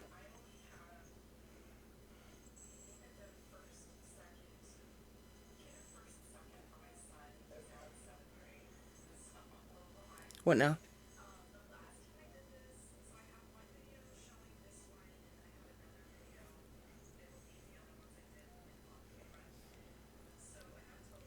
Bedtime? Or you guys want to do something else, or what? Did you have fun with your little halfling friend? It was interesting. Kind of cramped. So hopefully I don't come over like hunched over and stuff like that.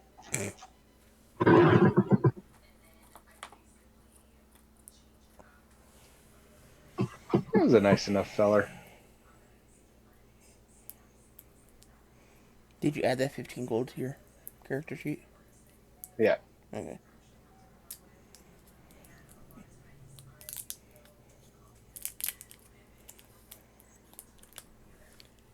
It will be interesting to see how many of the Dragonborn dolls end up floating around. Well, Every from what I time, understand, every time we go to a new town, there's another one just staring at back at you. well, considering we agreed at 2, and he said only for those 2, might be getting a visit if that's the case.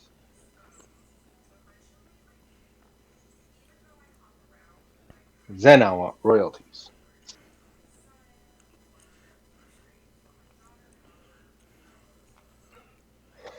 I'm gonna go up to bed. He said he I'm was. gonna go Go ahead. up to the room and start poring over these documents and see if I can find anything outside of just the people's addresses. Okay.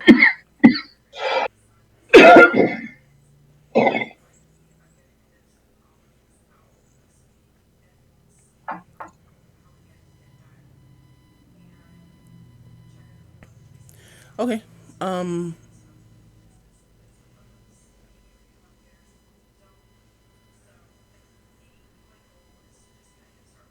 Give me an investigation check, Pelican.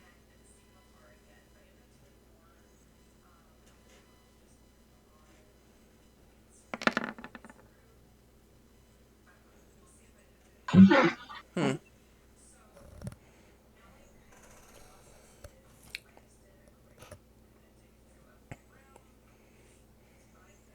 You're very, very sleepy.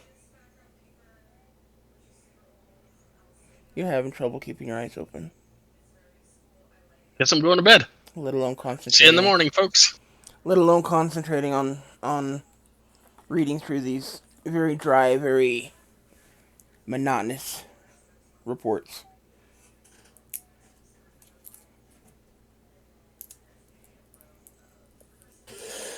There are only 4 children, so that means 4 reports, right? Mm-hmm. So you could read them in the morning.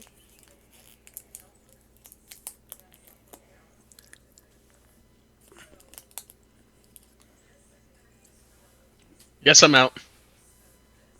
So up to the rest of y'all. Okay, I get up, drain my mug,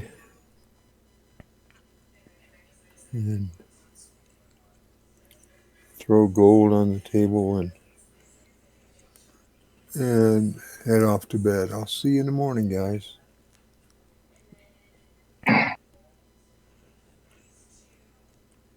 Think I'll follow you up.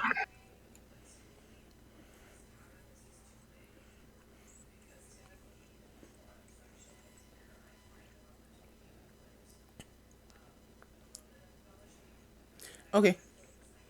Um. You sleep through the night. You awaken in the morning to the smell of breakfast meats and eggs and a kind of coffee. Not quite coffee, but coffee equivalent. That smells amazing. Makes your mouth water and your stomach rumble.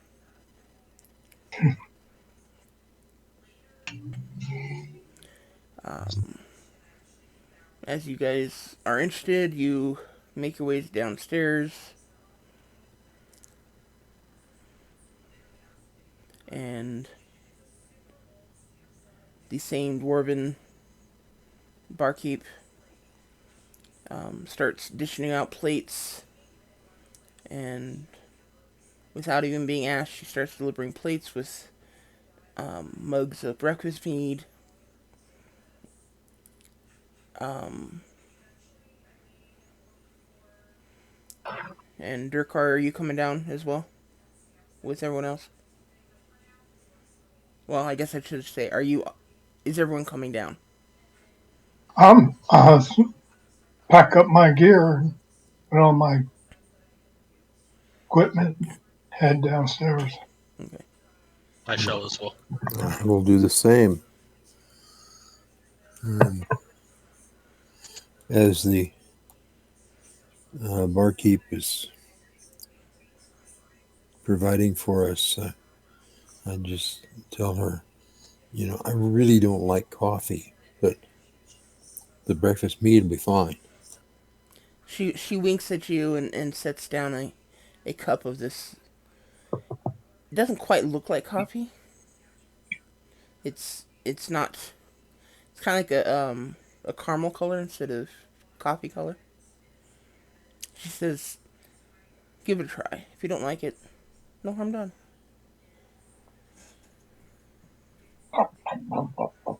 Okay, I'll try it.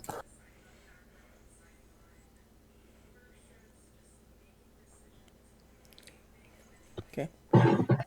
You taste it. And it doesn't taste anything like coffee. First of all, um, That's a plus. right? Um,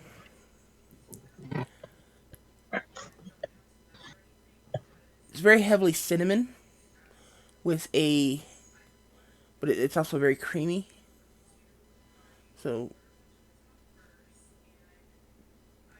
take that for what it's worth. It's very creamy and cinnamony.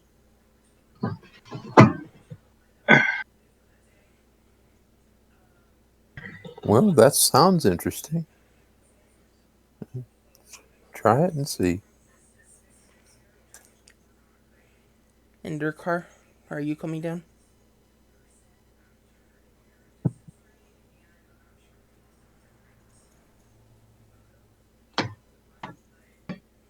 He's ignoring me. Sorry, I was checking on the little one who passed out reading a book. Better than passing out doing other things. 11. So I had to get him squared away. Yeah, I'd come down and have breakfast and all that. Okay. Um, Yeah. Do you really remember what you did when you were 11?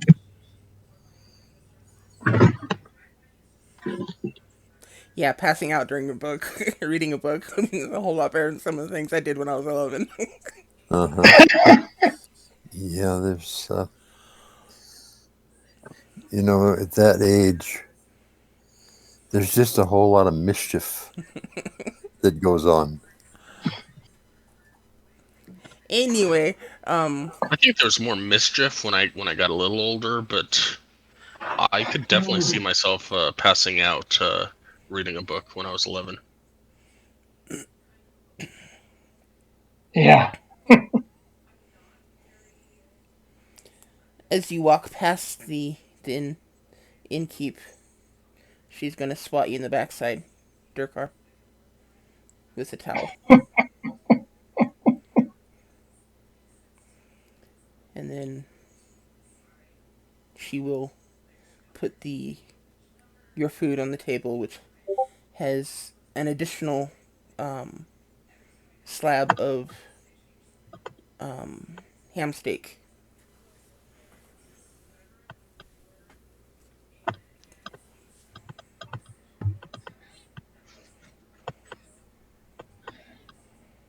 I'll flicker my tongue at her and give her a wink.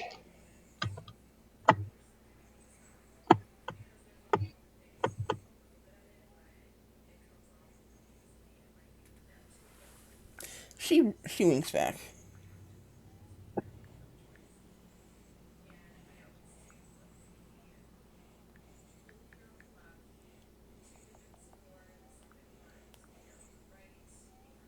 Sorry, I wasn't here for most of that, but I was listening. So That's fine.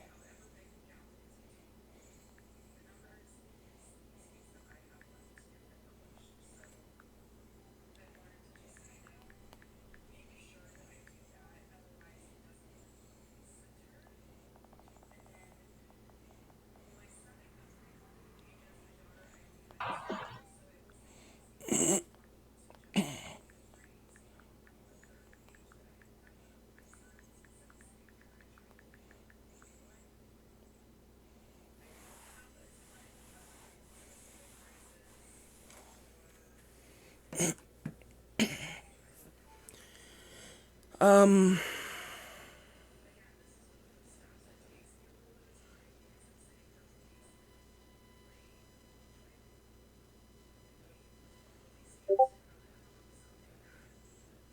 so as you make your way through breakfast,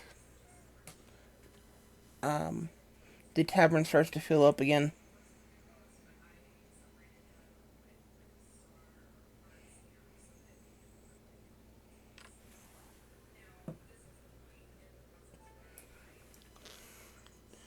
Um, Where friends in the gray and black robes come back. they do not.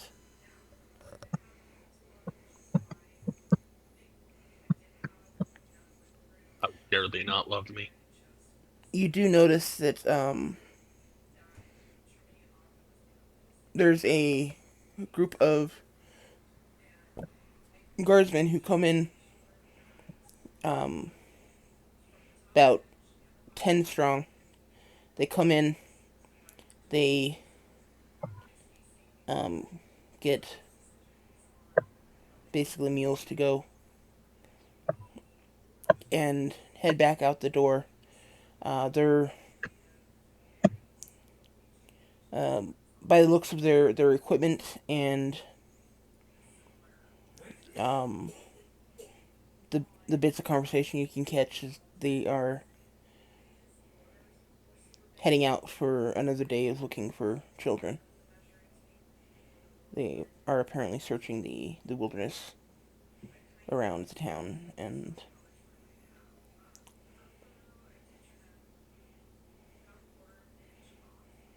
yeah.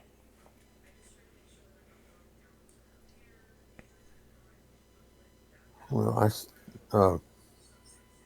stop one of them and just ask, any luck with finding the children?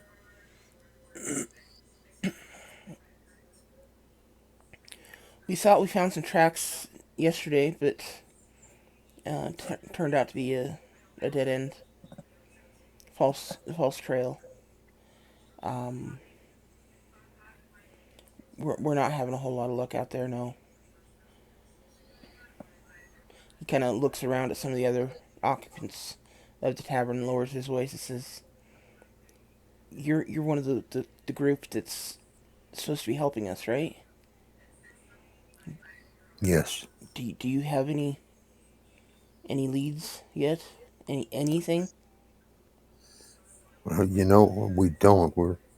We're just starting out this morning to actually get serious about finding the kids. And I was going to ask you, where would you start? I mean, we've got the reports, but it doesn't really give us a starting point. You know the area a lot better than we do. So where would you start? Well, I think we've got the wilderness covered. So unless you find some clue that specifically points you to something outside of town, then I guess maybe start looking for some sort of clue in town. Maybe I'm not really much of an investigator. I'm a tracker. I don't, I don't solve mysteries. I find people. Unfortunately, these children are not cooperating, and he kind of gives a small growl under his breath.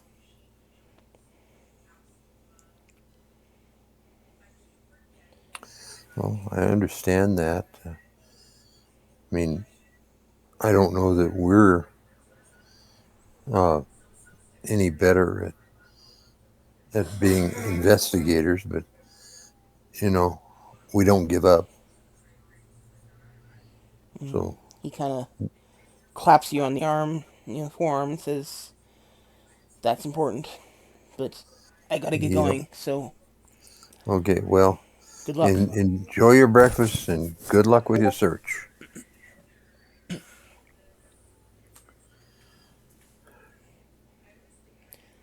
And he makes his way out the door.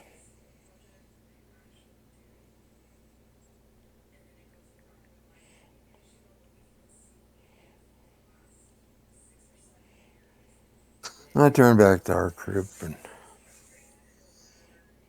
tell you all what the conversation was. I don't know that it's going to color what we do, but never hurts to be aware of what uh, other participants are doing.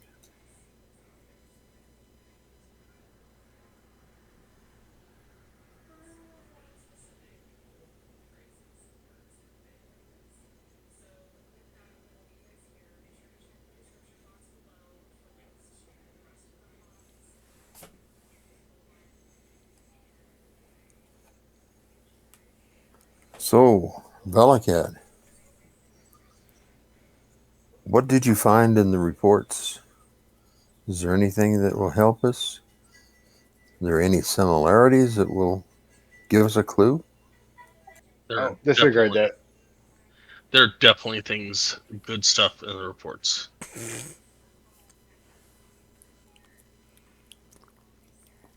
Like, say, this. I'm gonna randomly go to a page.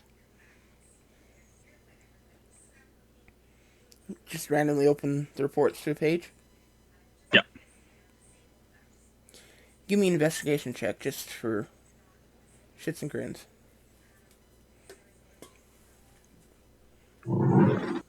Can't be bad again, right? Can't be bad. Cannot be bad again. Doesn't really matter whether it's good or bad because this is at random.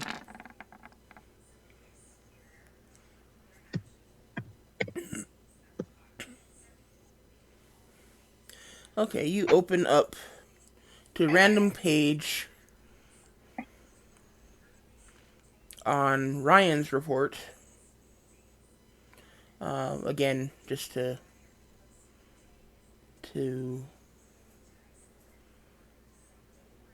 remind you, Ryan is 12. He disappeared 5 days after the first child disappeared, and his parents checked on him in the middle of the night, and he was gone. He was missing from his bed. Um, Good boy. they are the the the the parents um,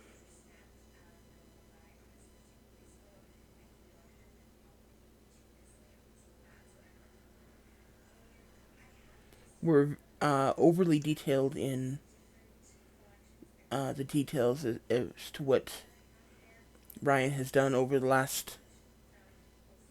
the previous week before he was abducted, or well, I'm sorry, before he went missing, because at this point you don't know that he went abducted, or whether he was abducted or not, I should say.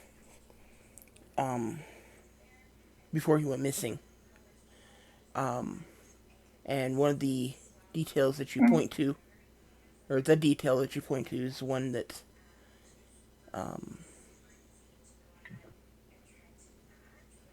it was Ryan's birthday 2 days before he disappeared, and his parents took him around town trying to help him find a gift.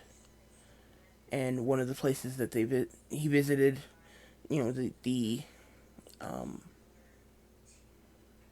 the general store. There is a small toy store in town that carries basically just the basics. Little wood carved soldiers, or just little basic toys, nothing too fancy. Certainly nothing enchanted. And he also visited the doll maker. Or rather, they visited the doll maker. And Ryan was very fascinated with several of the dolls that he was seeing. on display because he thought it was amusing that they seemed to watch him as he moved around the room.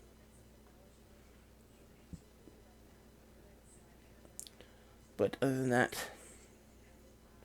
um, yeah, that's the detail that you pointed to on the report. Okay, but in visiting those stores, did they actually purchase anything for his birthday?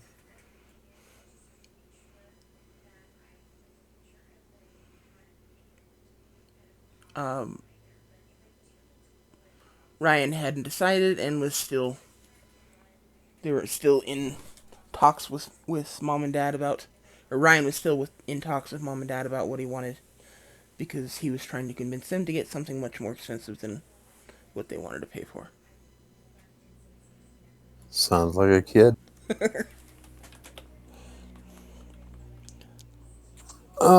Do we know? Uh, I realize this is a small town, but are these four kids uh, more than casually acquainted? Are they pretty good friends, or are they part of a group or anything like that? Like we asked that last week, and it was kind of they knew each other because they were um because it's a small town, but they weren't particularly like friends or best friends. It was more of they knew who each other were.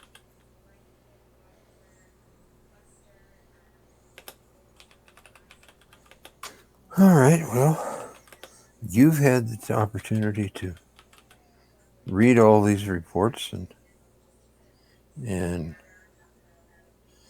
kind of crunch the details. So tell us the answer. Where do we start? I think we really should start by maybe talking to the parents and see if there's more that aren't in the reports. Okay, well, lead on.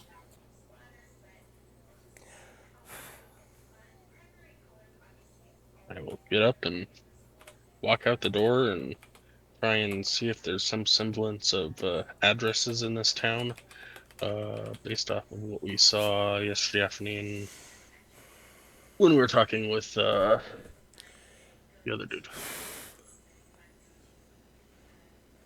All right. So I'm sorry, you Alera. said you're looking for addresses? Yeah. Okay. Um, there's a basic address system. Just um, yeah, and the addresses are listed in the reports. Which one do you want to go see first?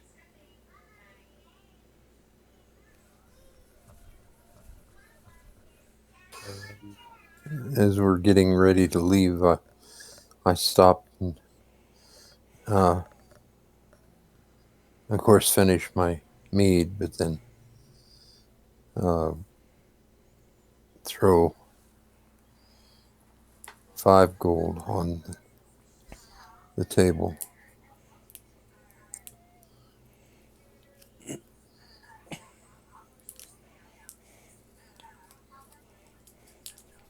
Since I happened to pick Ryan's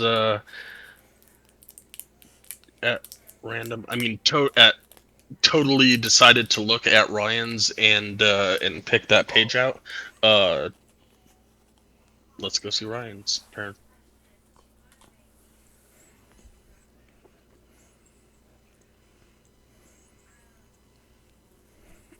Okay, lead on. We will go to Ryan's house. Did it, Hmm. did it say they were all halflings? Um.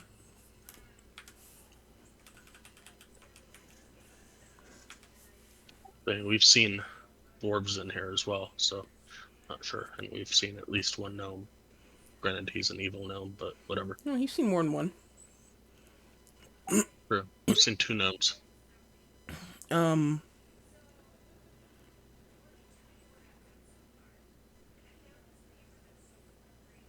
yeah, let's make them all halfling. Okay.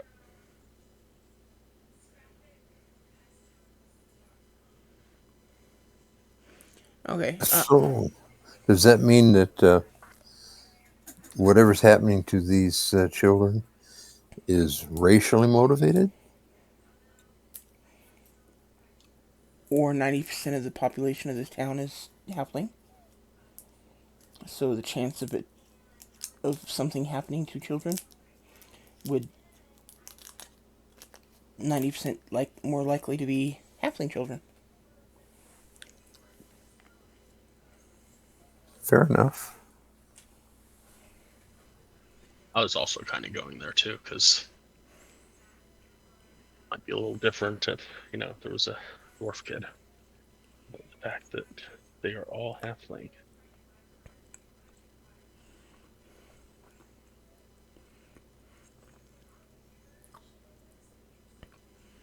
So, Okay, so let's make Ryan a dwarf. So you guys don't get confused. Or sidetracked. Okay. so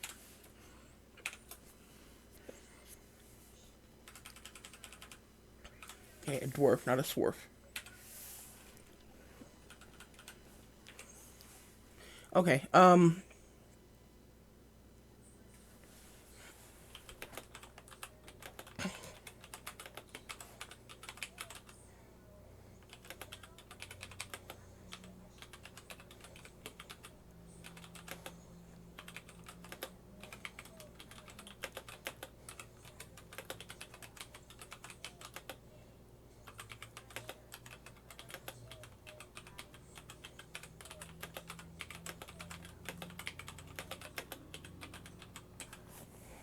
sorry, I'm writing down notes as we discuss this so I don't forget details.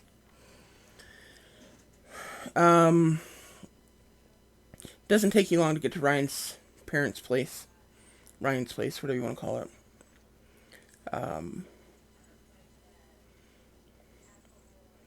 And as opposed to the um,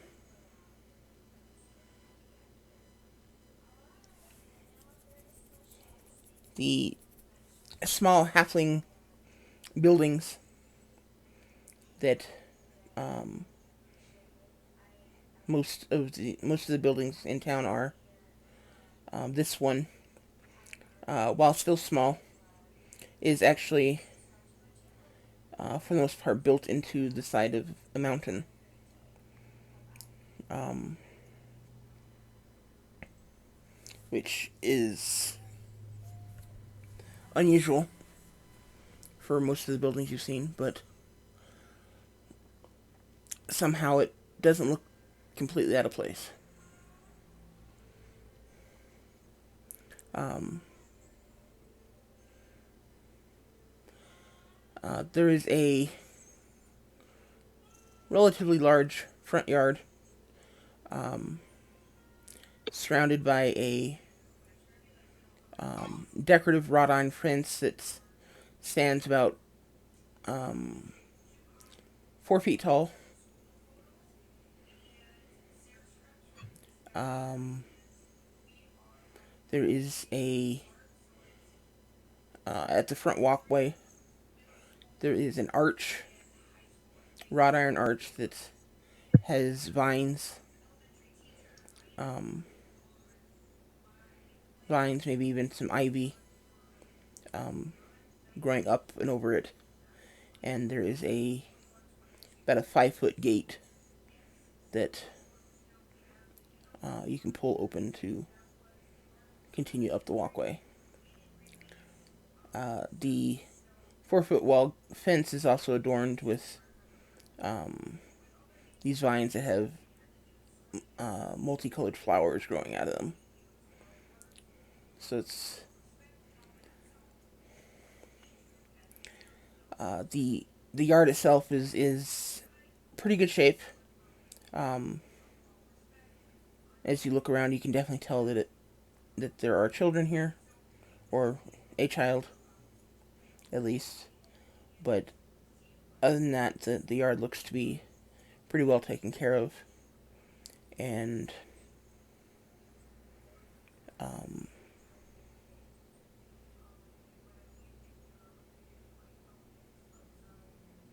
yeah.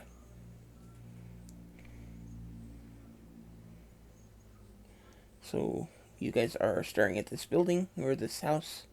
It is literally carved out of stone, or into the mountain rather.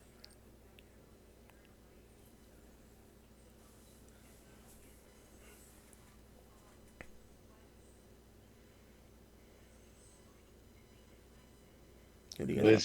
Let's knock on the door.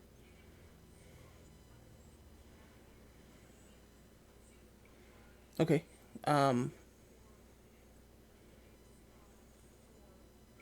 you walk up to the door, and who's knocking?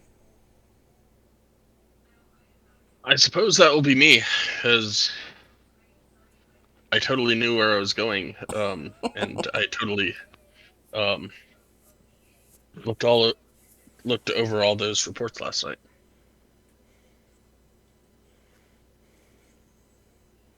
Okay.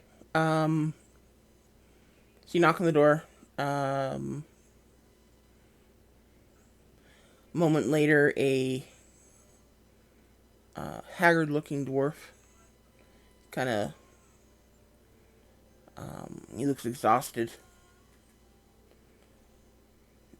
He pulls open the door, kind of blinks against the light,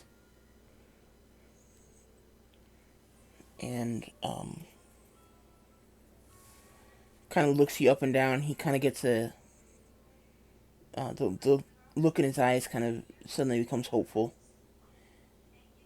and then he starts looking around each of you at the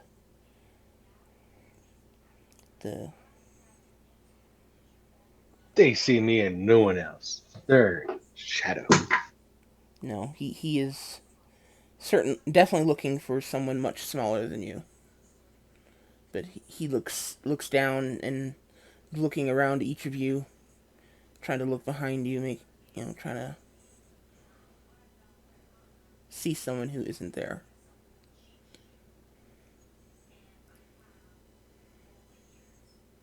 And when he looks back up at you, um, there's a tear in his eye, and he says, "You didn't find him."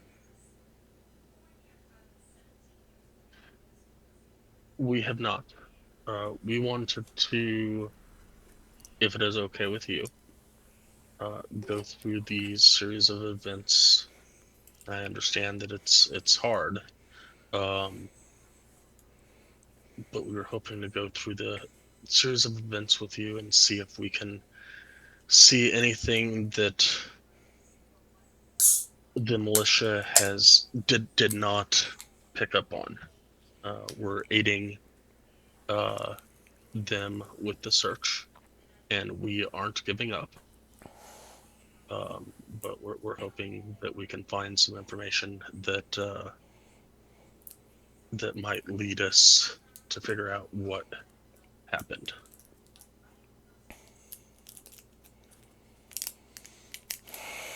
He takes a deep breath, kind of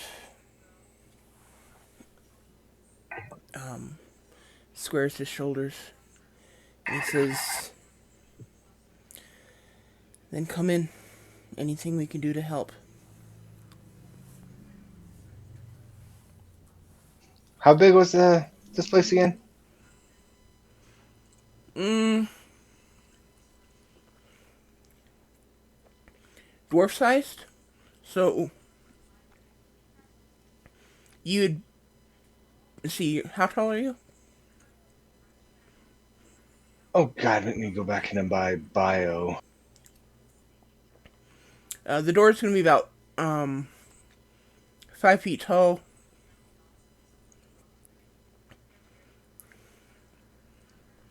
and Yeah, the I can.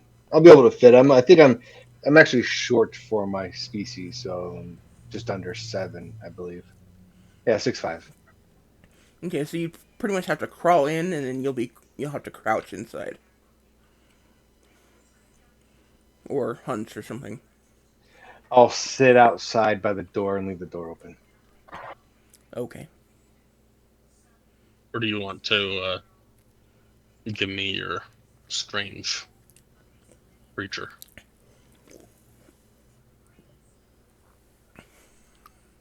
Nah, I'm gonna keep him with me. We'll work on some more translations, but I'll leave. We'll leave the door open so I can at least hear the convo.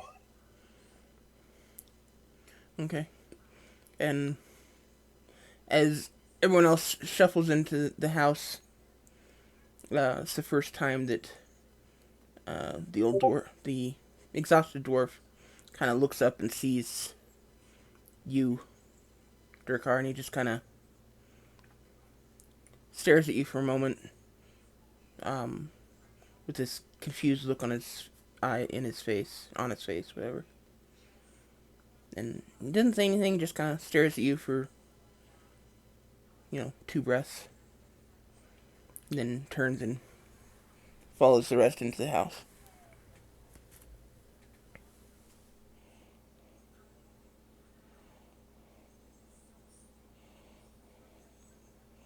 And yeah, he doesn't close the door on you or anything. He just kind of, you're not sure if he's expecting you to enter or if he's leaving it open for you or what. But he just walks away. Um, for reference, this dwarf is medium build for a dwarf. He's not particularly broad shouldered, but he's also not narrow. He's kind of average. Um, he's got light brown short hair, and um, a well trimmed beard. Um, and Yeah. he introduces you to his wife, who is small for a dwarf, and she is long blonde hair, no beard. Because I don't like putting beards on my dwarves. Female dwarves. Some people say it's got to be that way. To me, it's just wrong. But anyway, as you guys enter, the female dwarf stands up and kind of looks around your feet, hopeful for a moment, and you literally watch her shoulders sag as she's disappointed. She kind of sits back down, um, just kind of sits there, drops to the seat. Um, You always make this harder than it has to be. Yes, you do. Yes, you do. I'm assuming you're talking to your cat. Yes. I mean, you're welcome Who's to. a good little dwarf? You are. Yes, you are. Well, he could have been talking to me. He's, he's, he's jumping up for attention. And then he decides, nope, playing that game.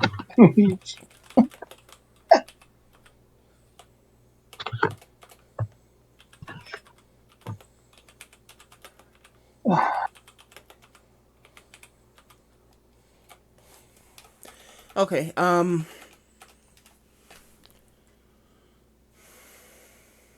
The father says, uh,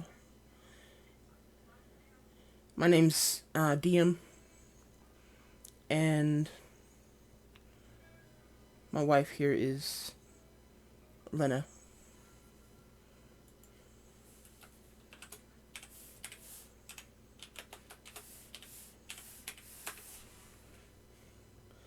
Um, how can we help?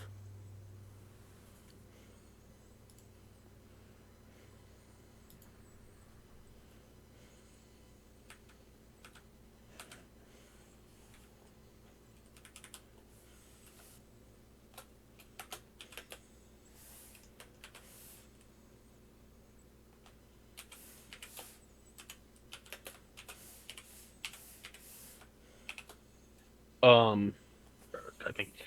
Um,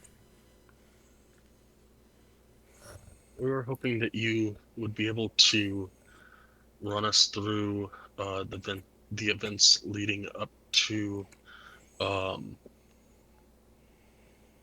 your up to the disappearance. Um, Looking through the militia's files, it looks like you were taking Ryan to go shopping for his birthday. And can you tell us a little bit more about that? We just want to make sure that there was nothing missed by the militia. Um, get, I guess, a different set of eyes and ears on it, just in case we pick up anything that they missed.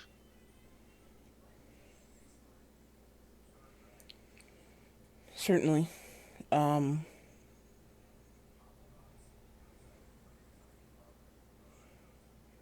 you wanted to go back to his birthday? Is that when you wanted to start, or? I saw in the reports that there was something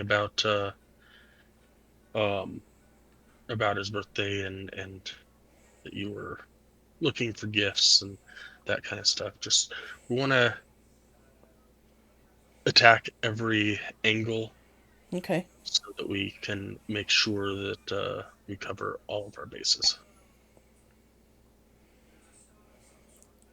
Well, it started out.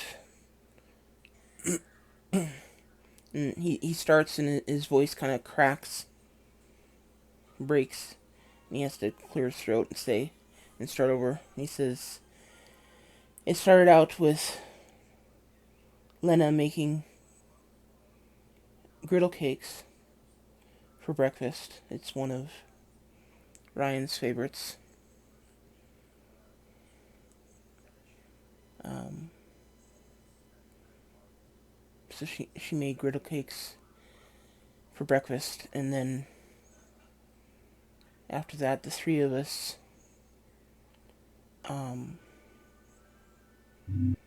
went out to um, try to find a present for him. We started by going to the general store. Um,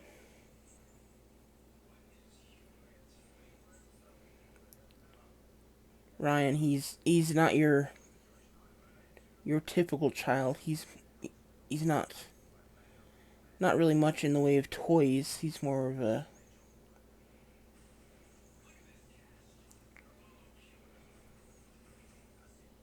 practical application kind of child. Most of his interests lie in practical applications. Like um, recently, he's been and he kind of chokes for a moment and pauses, kind of taking a deep breath, and he says he's been studying um,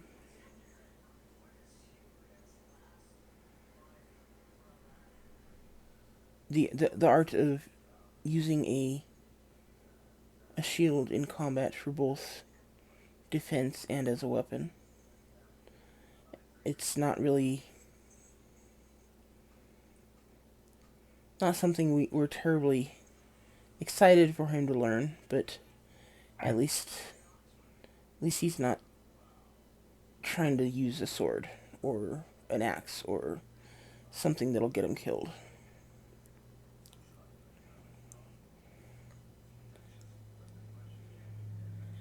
Um,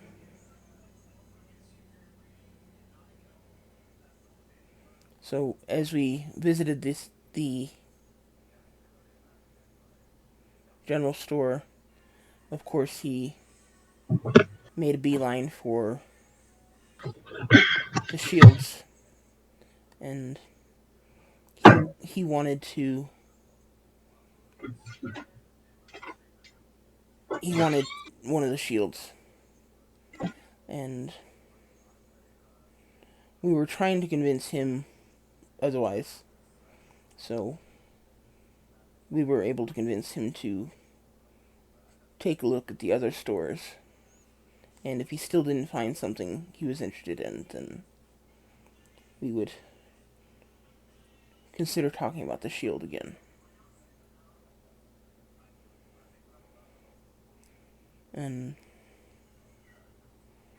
he spent, despite this, he still spent probably another hour and a half, looking over the shields and trying them on and getting them the different shields sized so that he could test the weight and the make of each one. And honestly, he was not really sure what he was doing with them, other than maybe just playing. But he seemed like he knew what he was doing. So the um, what was his name? Do I have a name for that?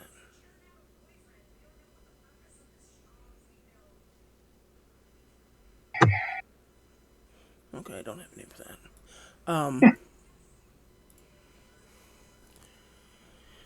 The proprietor of the store, or the merchant, didn't seem to be arguing with him doing what he was doing, so we just let him enjoy himself.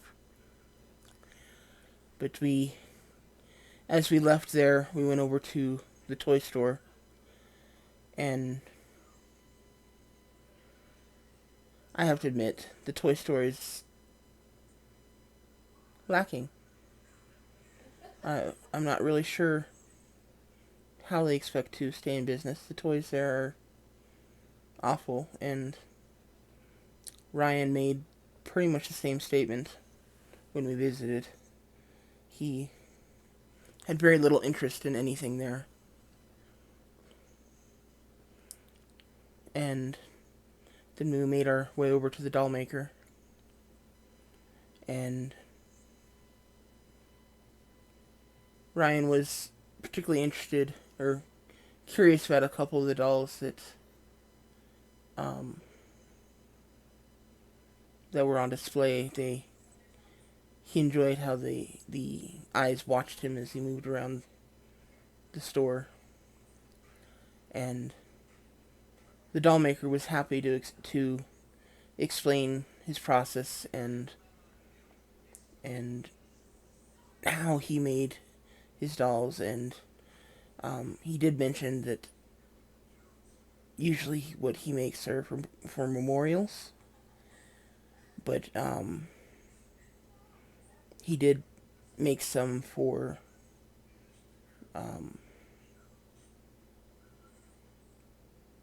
for dolls, or as you know, toys on occasion, though they seldom have the same detail. Um,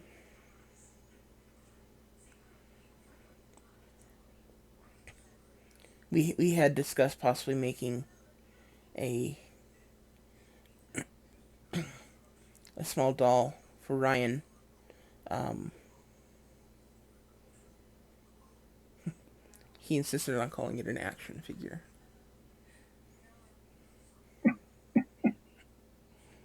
um, that would it would be in his likeness and um, would would be a lifelike version of him, but much smaller. Um, Small enough for him to play with, though he swore he never would. It would be a collector's item. And he kind of smiles, gives you a small, almost wistful grin at that. And then it kind of slowly fades, and he continues and says, um, Ryan insisted on including a shield for his action figure. And um, the doll maker said that that would definitely be possible.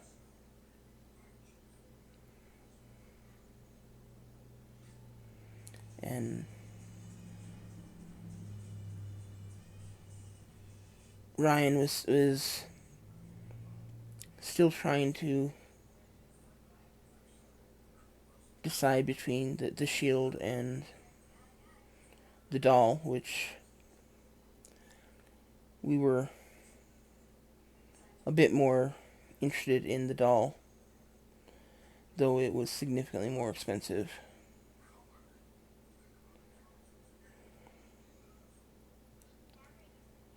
Um,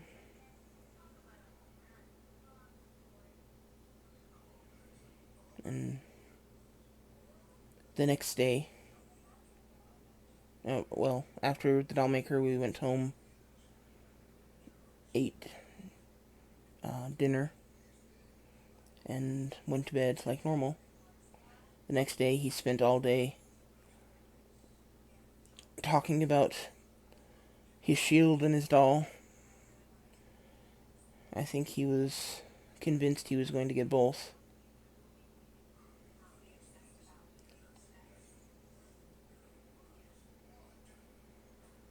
And that night, we ate dinner, went to bed, and when Len and I were on our way to bed, we stopped to look in on him, and he kind of trails off at this point, and Lena starts to sob, and under her sobs, she says, he was missing. Or he was just gone.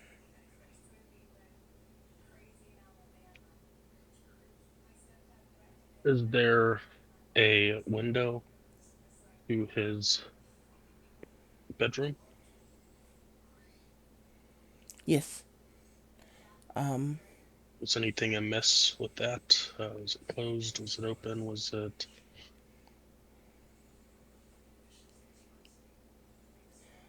well, he tends to sleep with the window open a little, so that never...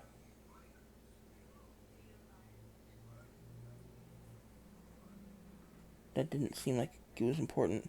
We haven't made any changes to his room since he was taken. If you'd like to take a look, if you think that'll help. It might not, but it could be very beneficial. Please, be my guest. And he walks you down the hall. He stops at a door with his hand on the doorknob, and he kind of hesitates for a moment. And then he kind of slowly lets go of the doorknob, takes a couple steps back, and gestures to you. Says, please be my guest.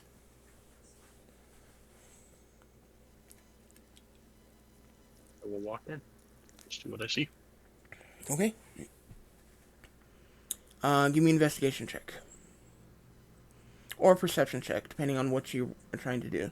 Are you looking for something specific, or just looking around to see what you see?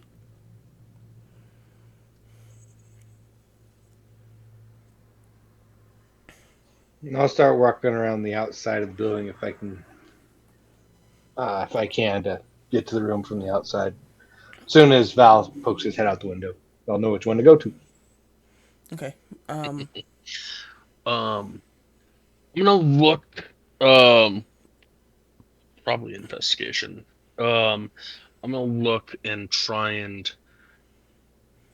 see if there's any signs of a struggle. If there's any um like a break on the window. Obviously, he leaves it open. But like if you know someone was trying to get in, if the hinges were bent on the window or anything like that. Okay. Give me investigation checks then.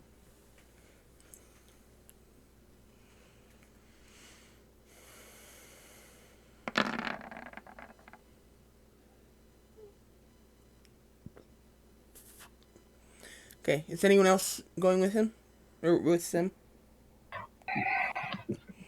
Well, I'm on Obviously. the outside, Yeah. so Yeah. Obviously. Durkar is on the outside. Reardon, Aramil, or Baron.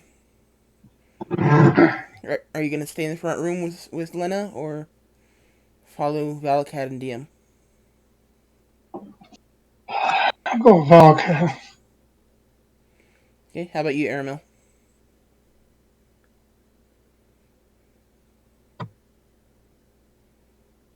Aramil.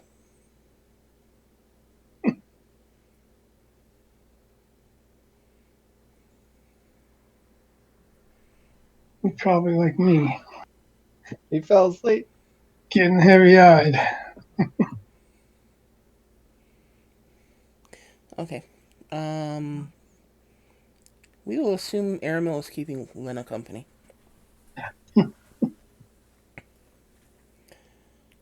Okay. So Reardon, Valakad, um, enter the room. Valakad immediately starts to look around. Um, Reardon, are you gonna do anything? No, that's what I can think of. Okay. Um, Durkar, it's not hard for you to find this window that you can hear the voices inside. So it's not hard for you to find. Right, I'll check the outside for like tracks or disturbed brush, stuff like that. Okay, give me an investigation check as well, Durkar.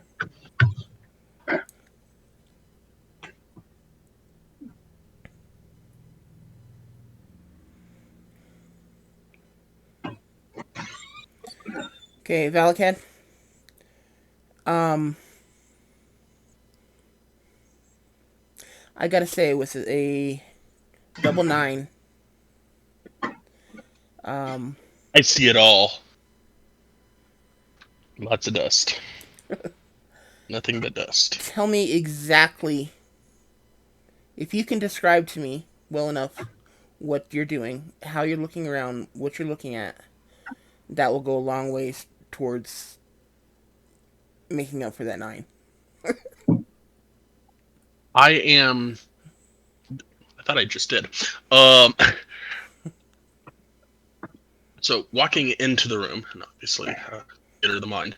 Um, I'm looking over at the bed. Um, let's see if the sheets look like they were wrestled with, or like you know, the sheets would be different if you pulled a child out of the bed versus if the child slipped out of the bed, pulled the sheets back, kind of thing. Um, then go over to the window, see if they're like inspect the wood, inspect hinges or anything. I don't know. Is it a sliding up and down window or Yeah, window okay? slides up and down. See if there's any cracks in the window, in the wood of the window, um, from someone trying to get slip in. See if um, uh, what's his name? DM mentioned that Ryan likes to sleep with his window cracked. Is it cracked or is it fully open?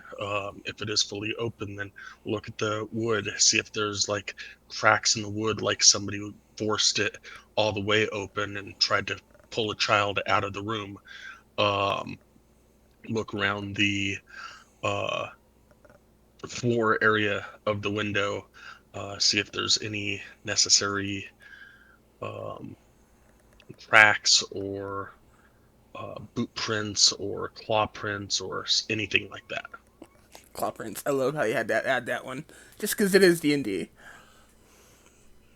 Yeah, Okay, could be an animal, could be a creature like a lizard folk that isn't wearing boots. It could be sky's the limit. I know. I just love how you have to add that because it's D&D. Exactly. Um. Okay. Um. I'm going to help him do look at the windows and entryways Okay. since that's my expertise area. Okay. Um.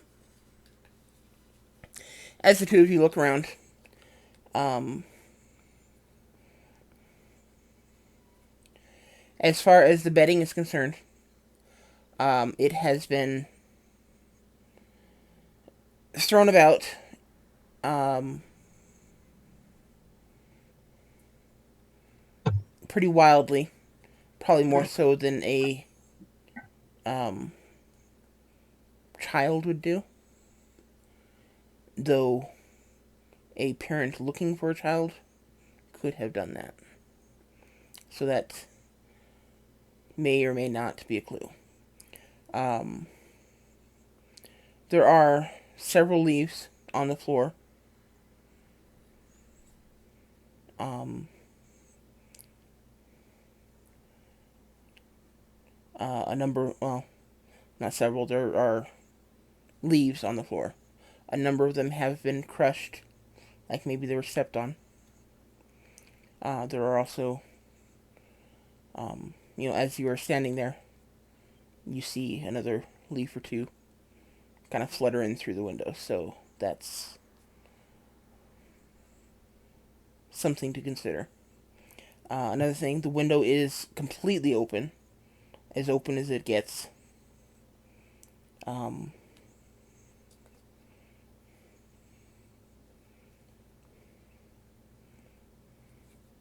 there don't appear to be any additional tracks inside.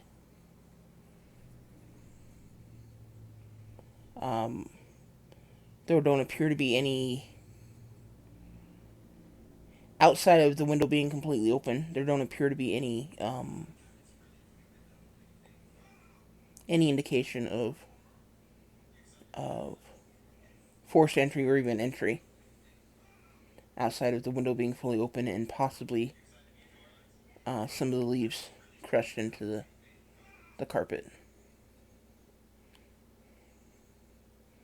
The leaves that are crushed into the carpet look like the leaves that just flew into the. Yeah, same kinds of leaves. Uh, Um,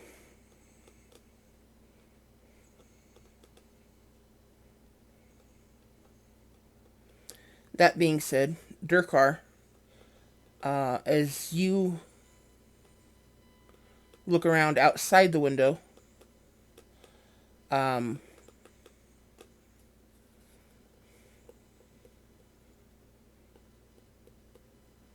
let's see.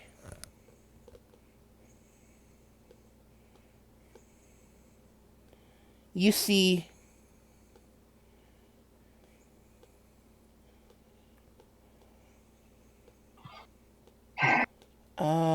give me a second. Let me decide what you see.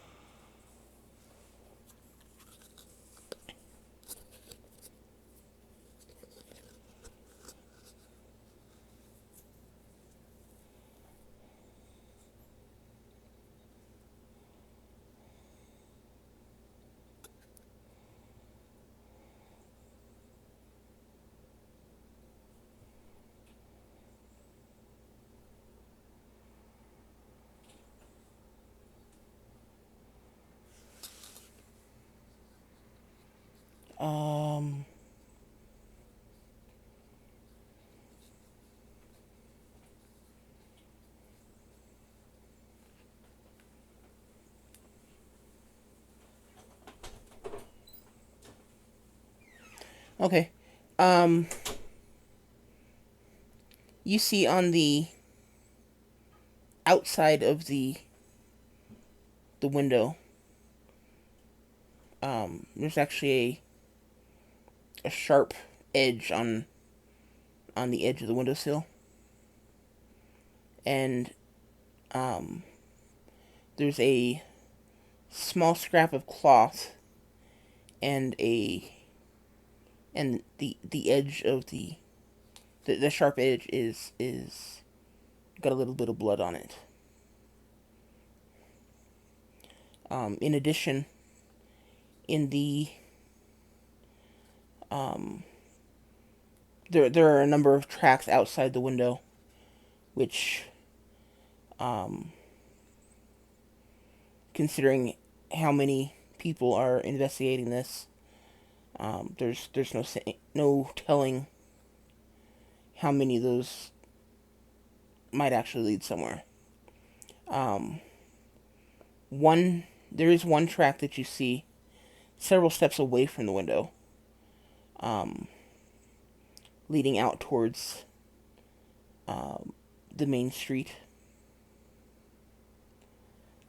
out towards the main square rather. That it looks like it was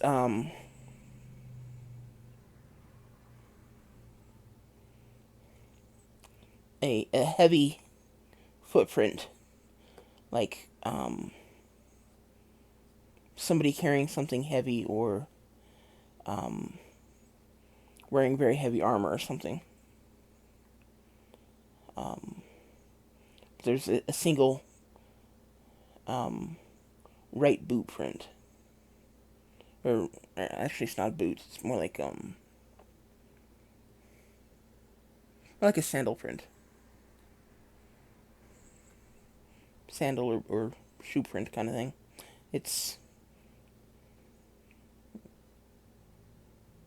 the kind of footwear that a common person would be wearing, not a soldier. Um,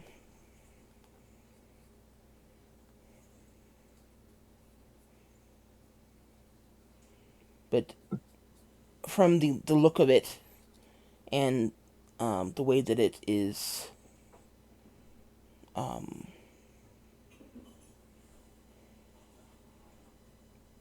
pressed into the dirt in a way that implies that when the footprint was made, it was mud. You can tell that it was not made recently. Um, and give me a nature check, Durkar.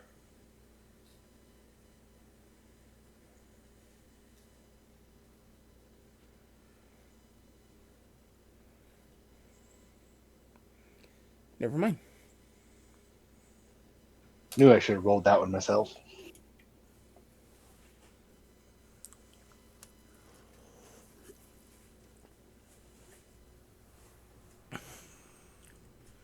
Okay.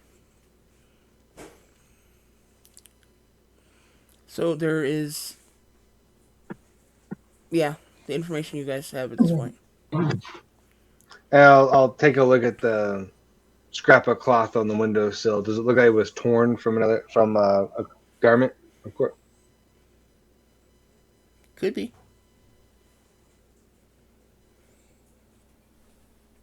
I'll take it and look at it for a little bit, and ponder everything else, and um, let Valakad know that there was blood on the windowsill here. And then I'll, still looking at the piece of cloth, I'll walk around back to the front of the building. I also want to see if there's like anybody watching the house, not just because I'm there, but a little bit more interest in what's going on besides just oogling. Okay, give me a perception check.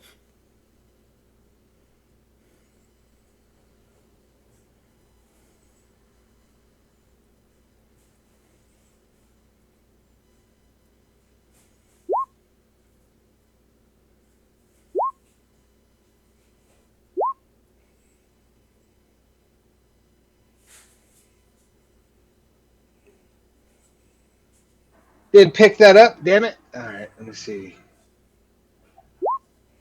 There it goes. The other one was an 18 and it didn't pick it up. That's bullshit. Never mind. There it goes. What the fuck? Okay, I'm weird. I'm interested. Whatever. Well, what about the other roll? Huh? Well, the one. So I rolled a 18 to begin with. Then this one said a 4. So it was weird. But I didn't pick up either one. It rolled that. It was weird. Oh, disregard that. I was playing with the dice.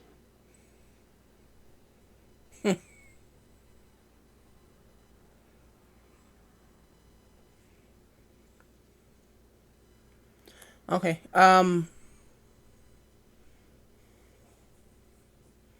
Well, the first roll I see there is a 7. So,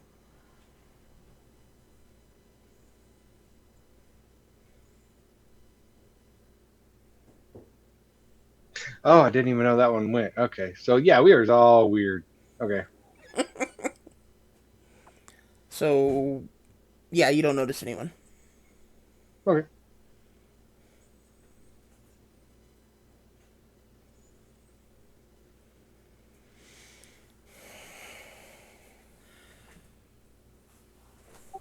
Did you hand me the cloth, or No, I kept the cloth because I'm looking at it like a piece of strip of cloth.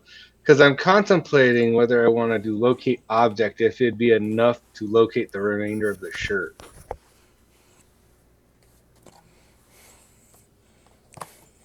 I never said it was a shirt. Well, the scrap of cloth, whatever it is.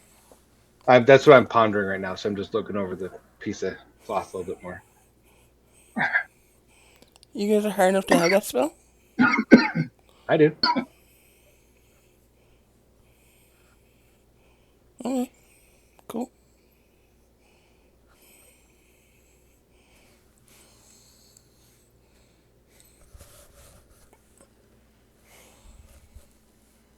So I'm gonna just go back to the front, sit back down by the front door where I was before, and just look this piece of cloth over and over for a while.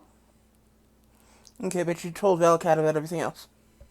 About the blood and yeah, it's a lot of footprints. Can't really tell.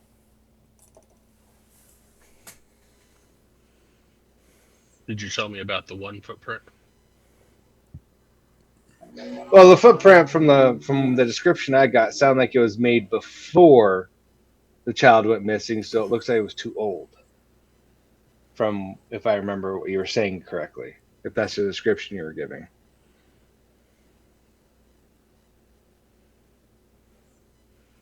Um, description was that it was not made at the same time as the other footprints. And it looked like it was somebody carrying something heavy. Which a child would not be. Well, it would be heavier than not carrying a child. I mean, your 11-year-old could be kind of heavy in comparison to a baby. 11-year-old dwarf, no less. Yeah, those are Oh, okay. So I misunderstood it. So yeah, I'll tell them about the footprint too. Then I will ask what size it was. Did it look more like your size footprint, my size footprint, dwarf, halfling? What did it look like? I would have used my foot as a measurement. Much smaller than yours. Um, That's all I could say. Well, smaller than mine. yeah, probably either um small dwarf or halfling.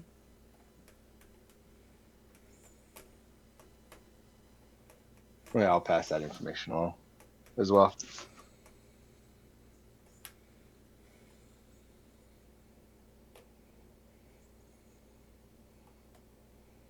I'll go back to DM and say and ask. I gave him a You bad happen name. um. Do you remember if it was raining that night?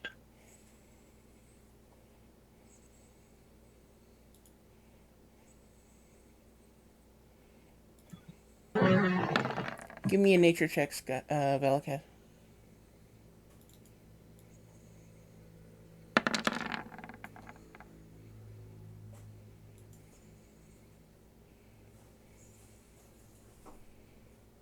Um, if you remember correctly, it was. Um, DM says he's not sure.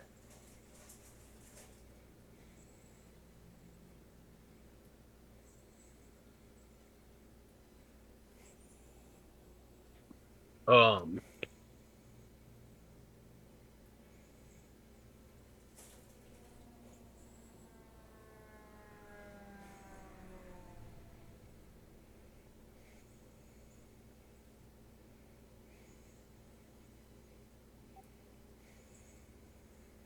do you remember hearing any music or anything odd while you were eating dinner? Just kind of close your eyes for me and think back to dinner before you went to bed. Um, if you heard any music, if you any certain smells outside of dinner that you might have smelled or heard.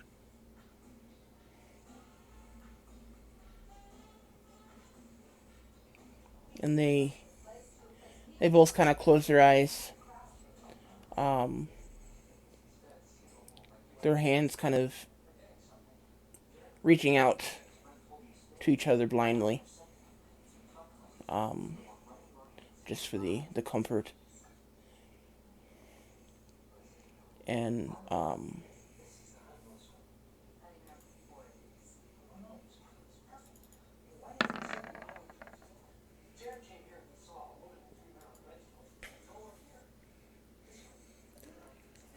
Lena just almost immediately starts sobbing and just kind of sits there quietly sobbing.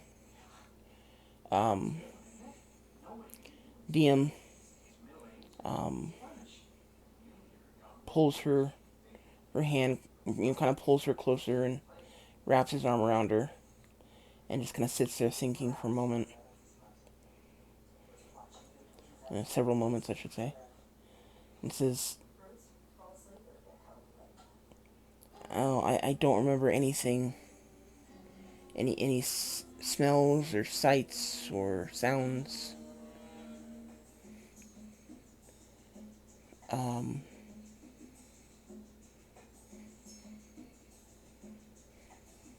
come to think of it, I think it might have been raining. I am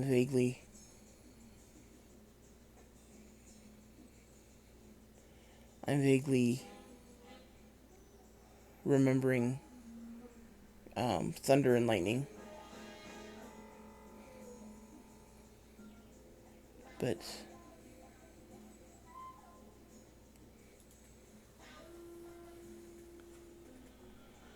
I'm afraid there's nothing else I can remember."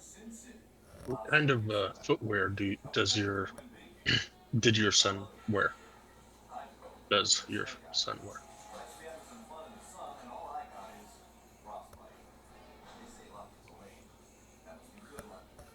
Um,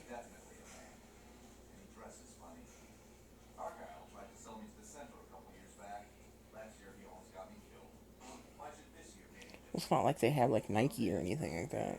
Um, Sandals, boots. typical sandals or you know normal shoes type of thing. Nothing fancy. Um,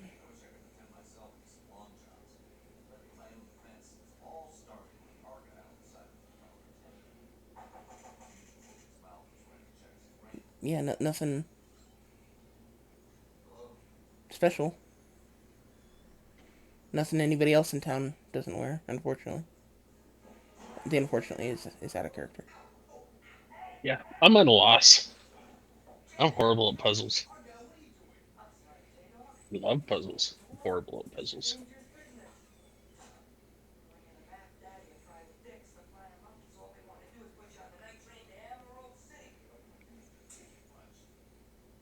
I feel like I've given you guys a bunch of clues, but keep in mind this is my first mystery that I've done through D&D, so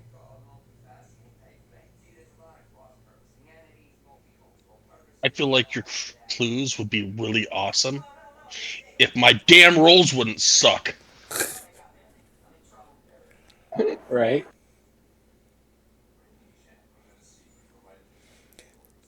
I have to say I think that considering you rolled nines, you got a lot More more detail. information than, yeah. But that was because you described your actions very, very well,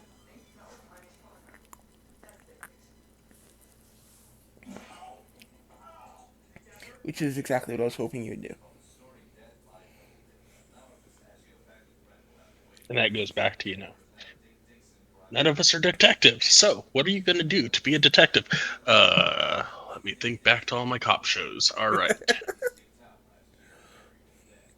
NCIS, man, NCIS. CSI. WWJ, WWJD, what would Jethro do? No joke. Probably smack one of the others on the back of the head and tell them to get to work. Um, that being said, it is 10 after. Um, you guys want to mull these details over? Maybe re-listen to them if you're having trouble remembering them. And we will pick it up next week. Sounds good. Alrighty then. Okay, I am